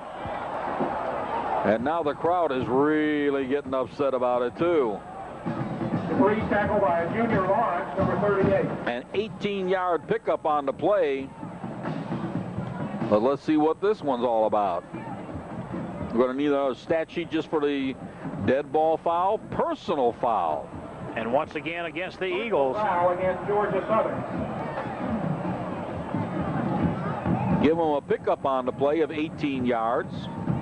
Dupree looked like he was moving pretty good on that one. But it's also going to be a 15-yard penalty. So it moves it back to the 31-yard line. Now, wait a minute. If it was a dead ball foul, don't get the first down. It's still going to be 3rd down. Okay. No, check it. 1st down. Whoops, we got to reset the chains then. That's right. They made the 1st down, but then at the end of the play, dead ball. That's what I said. Dead ball foul. All right, 1st and 10 Eagles at the 31. Dupree sprints out, cuts in at the 30, the 25, the 20. He's got the blocks. He is going to go all the way. Now let's see if there's a flag. 31 yards, and Joe Dupree looks as happy as if it was the first game of the season. And all the teammates rush out to congratulate him. Everyone happy for Joe Dupree. What a bad break for him this year, getting injured. But everyone gives him a big hand as he comes to the sidelines. Great run. Well, I said he looked like he was moving pretty good on that one. And Reed Haley gets another chance, bangs it up, bangs it home. Well, let me see if I can do this right. If that's a touchdown and an extra point, it is now the Eagles 59, Glenville State 13, and we'll be back with more right after this. Georgia Southern single game record for the most 36 is where you're playing. signed Tim Foley, who had 8 against Tennessee Tech. 9-13. 24 points in the first half. It would have been bad, wouldn't it? A couple of touchdowns, 3 touchdowns in the third quarter, a pair here in the fourth quarter. Kicking off for Georgia Southern. I don't know what else you can say. Yes, and all those push-ups. Oh, goodness. When do you guys get to quit? Number 9, Kevin Waterfield for the Pioneers. Eric Smith on the kick. Bangs this one. Oh, I think he got into that. Chris George at the goal line. To the 10, to the 15. And that's about it, to the 15. Chris George on the return. Chris Wilson 15-yard line. out of Southwest High School in Macon, Georgia. Made sure that he did not go any further. 1st and 10 for the Pioneers at their own 15-yard line. Well, did the guys do the push-ups at the end of those points? No, they didn't. Oh, that's what you're saying, Brian. Okay. Oh, okay. All right. Whip out on us. Whip out, whip out. Yeah. Go down there and get on them. Former cheerleaders can do that. However, television hosts should not. 1st and 10. And, well, I thought Scott Otis might be done for the day. He's in there. Snap, handoff, inside. Waterfield with it. Up to the 20, to 25, to 30, and he's got good yardage. Lee Brooks chased him down from behind along with Chad Nybert. But Waterfield all the way out to the 31. Let's see where they mark it. 36, rather. A 21-yard ramble. Not bad. About one of their better runs, as a matter of fact. And also, that is their 12th first down? 13th. 13th first down. And needless to say, the defense playing a little looser than what you would normally expect. Oh, yeah. What a 59-13, same play. And this time, Danny Britt says, no, come here.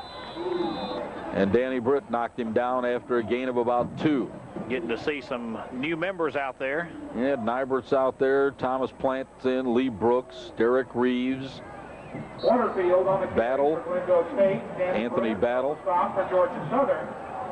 However, the defensive backs, we do have a new defensive back in here. Hold on. Andra Rogers, I believe that is, from Duluth. The freshman out of Duluth High School is in now.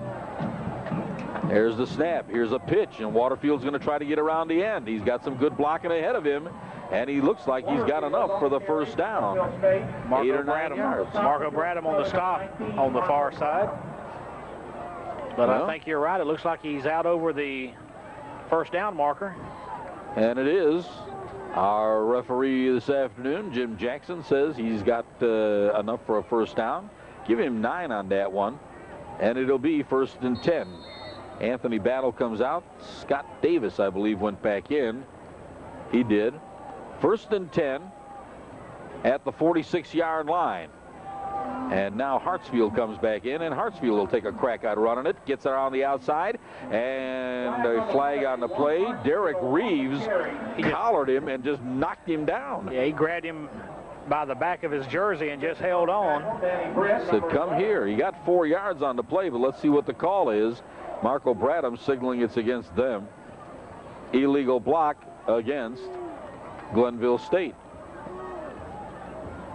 Scott Otis says, what have we got to do in order to make this work? Mark it on back. Illegal block, 10 yards. Illegal use of the hands against Pushing the back is what they call that. 10 yards, back to the 39. Still first down. Now first down in about 17, close to 18, actually. 9 minutes and 15 seconds left to go. And you notice I stopped saying in this game. 59-13. Otis takes the snap. End around to Chris George. He is going to get a couple of yards. Ooh, and then he gets hit by about 3 blue shirts all at one time. Yeah, he did a high hurdle over the first would-be blocker. Charlie Burt and Lee Brooks turned him back in, and Danny Britt knocked him down at the 44-yard line. Pickup on the play, though, about 6 yards. It's going to be 2nd and 11. Well, I'm noticing the lights have been turned on. Oh, yeah. For Glenville State. Okay, well, we'll have to watch and see which way the shadows turn now. The shadows turn. Wasn't that a program at one time? 2nd down and 11. Clock moving with 8:23. Pitch. Waterfield trying to get outside. Gets hit. Slowed up. It was Scott Davis who slowed him up, and then Rob Stockton and a couple of other guys came up to knock him down. Chad Nybert got a hand in there. Gain of about 3 on the play. 3rd down now, and 8 yards to go for a first down. 12th ranked Appalachian State 12, 18th ranked Western Carolina 7. Final score, App State 12, Western Carolina. There's an interesting score. Appalachian State, the winner. 12-7 over Western Carolina. Yeah. Good game. Mountaineers and the Catamounts. 3rd down and 8 as Scott Otis takes it, fakes it, wants a pass. Charlie Burt in there, hit from behind, a sack by Scott Davis. Davis just blew past, well, it was number 74, the guy who came in, Shea Love. I was just waiting to see whether or not he was going to go back and have the ball stripped again, because he almost had his arm cocked back ready to go and release the ball, but Otis wasn't able to get to do that. Unfortunately for him, he didn't. Scott Davis with the sack, a loss of 4. 4th down and 12. And Fisher, who has punted, I've lost track of how many times he's punted, but it's been a bunch. This could be a good place for a fake, though. You know what? They've got Reed there as an up back. No fake. A punt. Fisher bumps that one. And Dexter Dawson says he'll take it. Did not signal for a fair catch. Got it to the 23. It'll be 1st and 10 Eagles at our 23-yard line, and we'll be back with the final 6 minutes and 42 seconds of this game right after this. Introducing American Rose, a great new collection that hits you where you live. Seeing some new faces in there. And I have not been able to pick up who that center is. Let me see if I've got him on this card. Yep, Ced Thornton, number 51, is in there at center. And we have all sorts of other new names. Dupree, however, still in at quarterback. Takes it, rolls it, wants to pitch it, wants to keep it. Got a good block out to the 30-yard line where he's knocked down there by Tom Reed. There must be 2 guys named Tom Reed out there. Hadley is in. Stacy Moses in, number 77. Roy Clayton, the sophomore out of Jenkins County over in Millen. Jason Mitchell, number 75. From Southland, making another appearance. Stacy Moses is the only starting lineman who's still in there. A gain on the play of about 6, 2nd down and 4. Snap, and it's Tyrone Stevens. And lost his footing and went down at about the 38-yard line. Somebody got a heel on him. They mark it at the 38. Pickup of, let's see, 7, 8 yards on the play. 9 yards on the play. 1st down, Eagles at their own 38. 5:56 left to go here in this ball game. 59-13. Eagles out in front. Corey Joyner comes out wide to the left. Freshman, 5'9", 160 pounds, out of Doherty High School in Albany. Here's the snap. Dupree keeps it. Wants to roll out.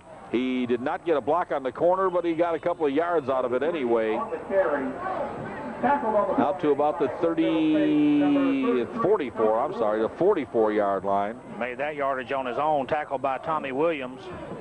Got 7 yards on the play. Maurice Bing comes back in. Maurice, a freshman out of Groves High School in Savannah. He'll go top to the right and down here at the, our check at Belzer is top right. Here's the snap, a handoff. Stevens bangs away out over the 45 to about the 46-yard line. Gain of about 3 on the play. And that's the plan right now. Coach Stowers would love just to keep this drive going, stay on the ground, pick up 1st downs, and run the clock on out.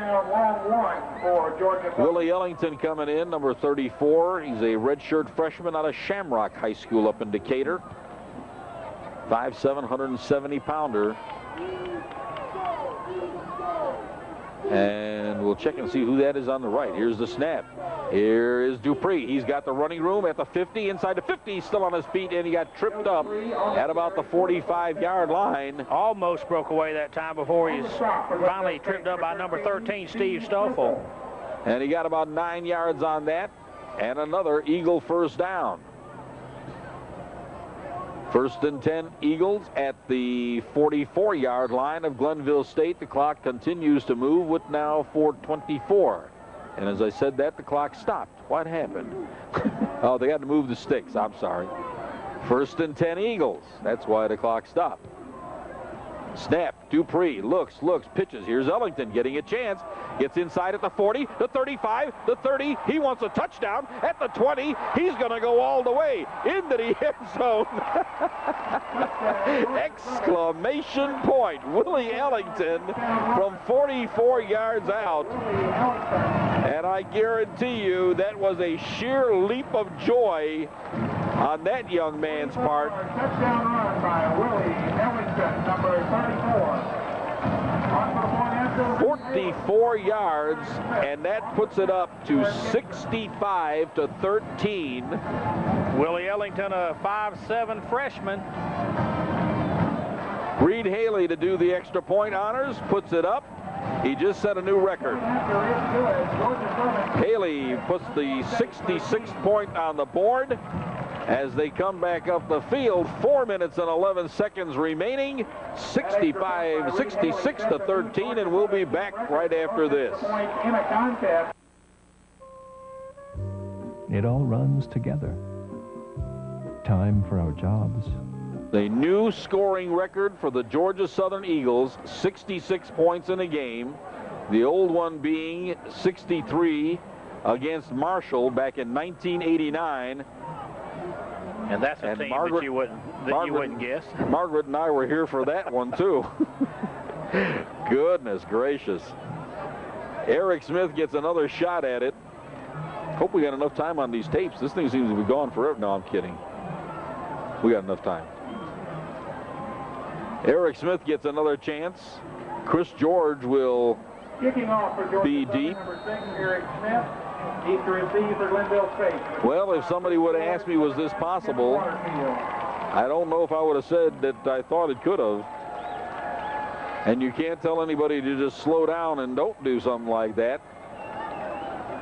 Well, you put kids in that haven't had a chance to play all year, and they're going to do their best to prove and show themselves good. Line drive down the left field line, and they went out of bounds. Could be Eric's getting tired. I don't know about Eric, but I know that Dan is. And when you see folks like number 34, Willie Ellington, run and score like that, you're looking at the future of Georgia Southern football because he's a freshman.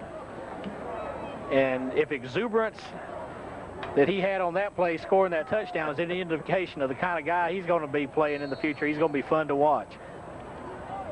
A redshirt freshman got his chance, and he did it. All right. We're going to see some new linemen out here. Goodness gracious, look at that number 79. Tom Curry, 6'6", 310-pound sophomore. Offhand, I'd say Glenville State's got a pretty good future, too. Scott Otis still in there. Inside handoff. Here comes Hartsfield. There goes Hartsfield. Might have got 2 yards on the play. As the Eagles, with more fresh faces in there, Chad Nybert. And now we also see Jermaine Howard, the senior out of Cedar Shoals in Athens, is in there.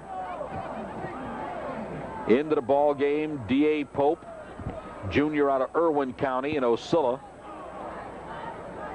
will be in the defensive line. Second down and 9, pitch. Here goes Hartsfield again, trying to get outside, and might not have gotten but about 2 yards on that. On the stop for Georgia Southern, number 9, Derek Austin. Number 14, Rob. Derek Austin and Rob Stockton knock him down at the 39, so a gain of actually 3 on that play.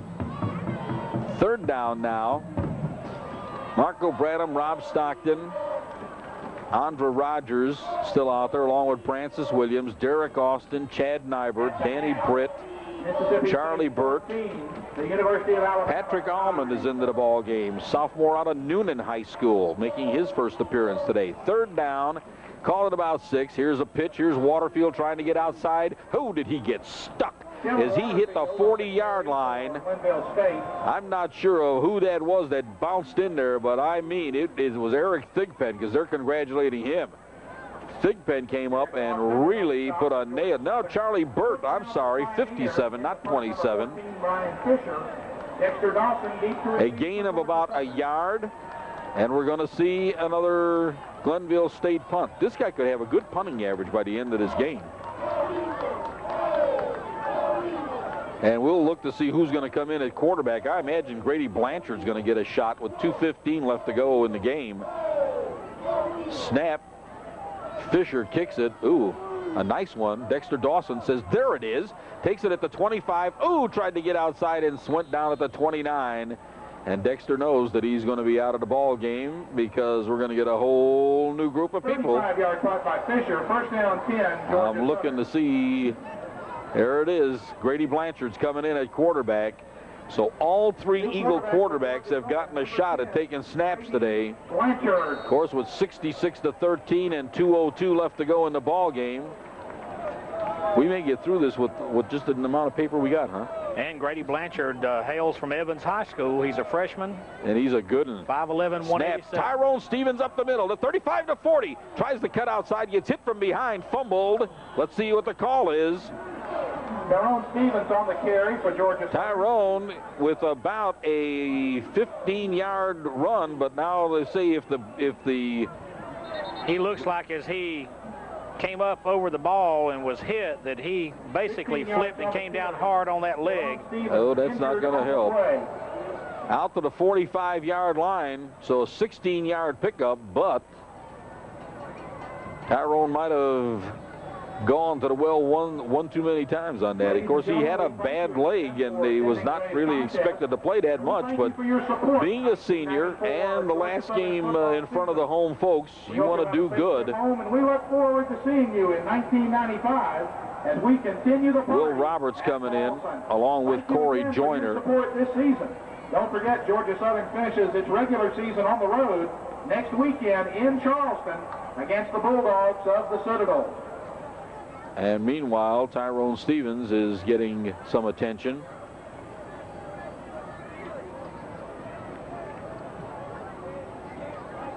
He really came down hard when he was hit as he was running with the ball. He flipped around and looked like he hyperextended that right knee. At least the way that it looked as he hit the ground appeared that way. He may have just fell on his back and got the wind knocked out of him, but the way everyone's gathering around him, they're pretty concerned. He's had a good career here with the Eagles. And there are only a few fans left. This is where you get to the point where you figure that it's been a secret meeting and it's all over and everybody's left except you. Well, as it is,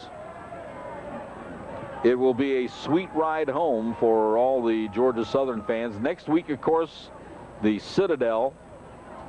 And if you've been following it along, the Eagles, knowing that a 7-4 record a couple of years ago did not put them into the playoffs, but this year, and as Coach Stowers said, they need a little help from a few other teams in order to have the possibility of making the playoffs.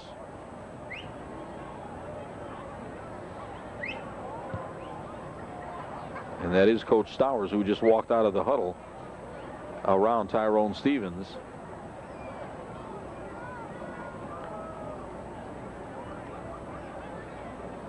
Well, it has been an interesting football game. Joe Dupree got in and actually got a touchdown run, so we're pretty sure that his knee is fairly sound. However, being a senior, this is his final game here at Allen E. Paulson Stadium. The Southwest Macon player who came down here from the University of Georgia and made a very big impact on this team. And Georgia Southern's band is now making its way back over. They announced at halftime that they were going to do a, quote, command performance of their halftime show that's been so popular this year that they didn't get to do during the halftime, of all the good 60s numbers that we all like, the Motown sound. The Motown sound. So they're going to entertain the crowd after the game, and now we're seeing Stevens being able to get off the field anyway with a little bit of help. Once again, favoring that right knee. Yep. Well, Tyrone got his touchdown. Blanchard in there at quarterback, takes it, pitches it. And it's Will, I forgot who he was. Will Roberts, number 80 on the carry. And he looks like he might have got 10 more yards. May have got out there to the first down mark. He's going to be awfully close, maybe short by half a foot or so. Another redshirt freshman out of Catholic High in Pensacola.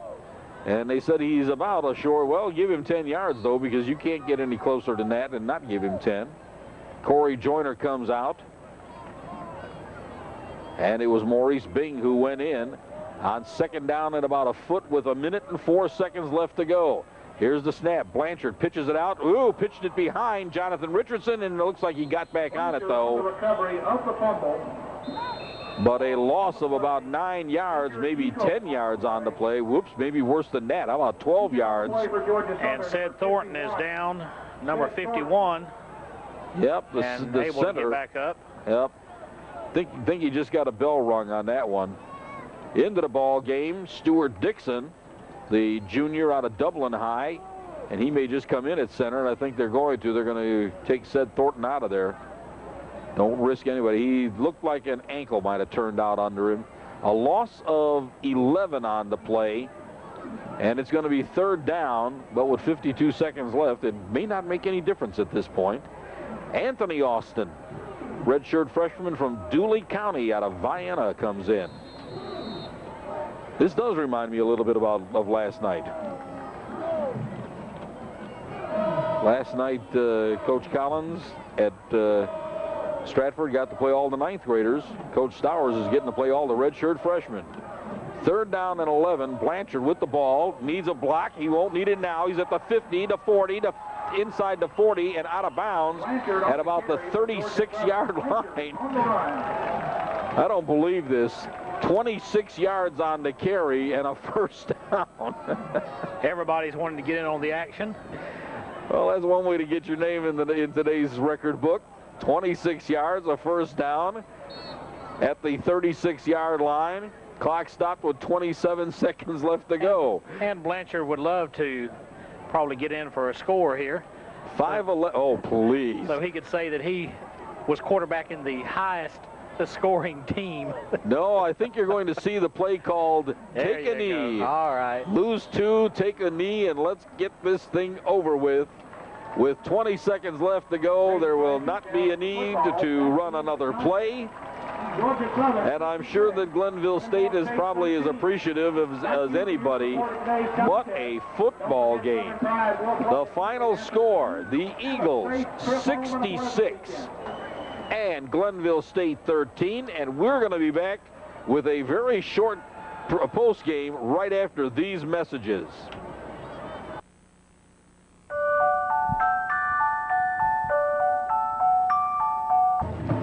66-13. Dan Jaskula, Fred Hester, my lovely wife Margaret doing statistics. David Wood doing an excellent job upstairs manning the camera. My nephew Daniel Wright. Fred's daughter Carrie Hester. Brian Prell sitting in with us today. Good to have you with us. And the band doing the Motown sound. Margaret, what do you think? Oh goodness, I just saw these numbers. You're not going to believe this. Yeah, let's do Glenville State first. For Glenville State, 4 guys actually wound up carrying the ball. Scott Otis, 9 carries for 28 yards. Juan Hartsfield, 15 carries for 37 yards. David Waterfield, 7 for 41. And Chris George, 1 time for 6 yards. So they actually did wind up with plus yardage. The first half, they were not in that good a shape. 112 yards on the ground. Through the air, they didn't do bad. 9 of 14 for 176 yards. No, wait a minute. You didn't add them up. Oh, my goodness. 120 what? 176 yards, 288 total yards. But the passing, 41. 20 completions out of 30. Oh, that's right. There was only one line there. Okay. Well, he didn't do bad then. 20 pass completions out of 30 attempts for 176 yards, 288 total yards, 14 first downs. They got 10 first downs in the second half. Not bad at all. Had 9 penalties for 77 yards, 2 fumbles and lost them both. And Glenville State, not bad, 288 yards. I think you'd take that on any day. Okay, here comes the litany of the Saints, folks. Kenny Robinson, 16 for 128. Now keep with me on this. Chris Wright, 10 for 124. Chad Holmes, 4 for 21. Marlo Worthen, 7 for 74. Roderick Russell, 6 carries for 109 yards. Dexter Dawson, 1 carry for 1 yard. Shame. Tyrone Stevens, 7 carries for 69 yards. Shafton Fraley, 2 for 6. Joe Dupree, 6 carries for 69 yards. Here's the one that I love. Willie Ellington, 1 carry, 44 yards. Will Roberts, 1 carry for 10 yards. Grady Blanchard, 3 carries for 13 yards. On the ground, 668 yards. That wasn't a ground attack. That was a small war. In the air, 3 completions out of 9 for 54 yards, 722 total yards for Georgia Southern, 32 first downs. Pretty even, 15 in the first half, 17 in the second. 9 penalties for 110 yards. That got a little crazy. 1 fumble, and they held on to it. Let me give you a quickie on the score rundown. Kenny Robinson from 6 yards out. Kenny Robinson from 1 yard out. Haley with the first of his extra points. He set a new record today, folks, for extra points. 14-0 at the end of the first half, at the end of the first quarter. I did it again. Worthen from 7 yards out. Haley the extra point. And then Glenville State got on the board with a 3-yard pass. Jackson from Otis. Buffington with the extra point. It was 21-7. With no time left on the clock, and Rich Rodriguez, the head coach for Glenville State, having a small fit, Reed Haley from 35 yards out on the field goal, 24-7 at halftime. Hey, it was still a ball game. But the third quarter, well, it kind of deteriorated. Roderick Russell from 52 yards out. Haley again make it 31-7. Mosby, a 54-yard touchdown pass from Otis. It was 31-13. It fell off a little there. But then Russell again from 14 yards out. Haley hit the PAT, and Tyrone Stevens got his touchdown from 21 yards out. It was 45-13 at the end of the third quarter. After that, it got a little silly. Fraley from 6 yards out. Dupree from 31 yards out. And as we told you, Willie Ellington, 1 carry, 44 yards. Reed Haley good on every one of the extra points to set the new record for GSU. The final 66-13. Well, this is going to probably sound kind of bad, but I liked it.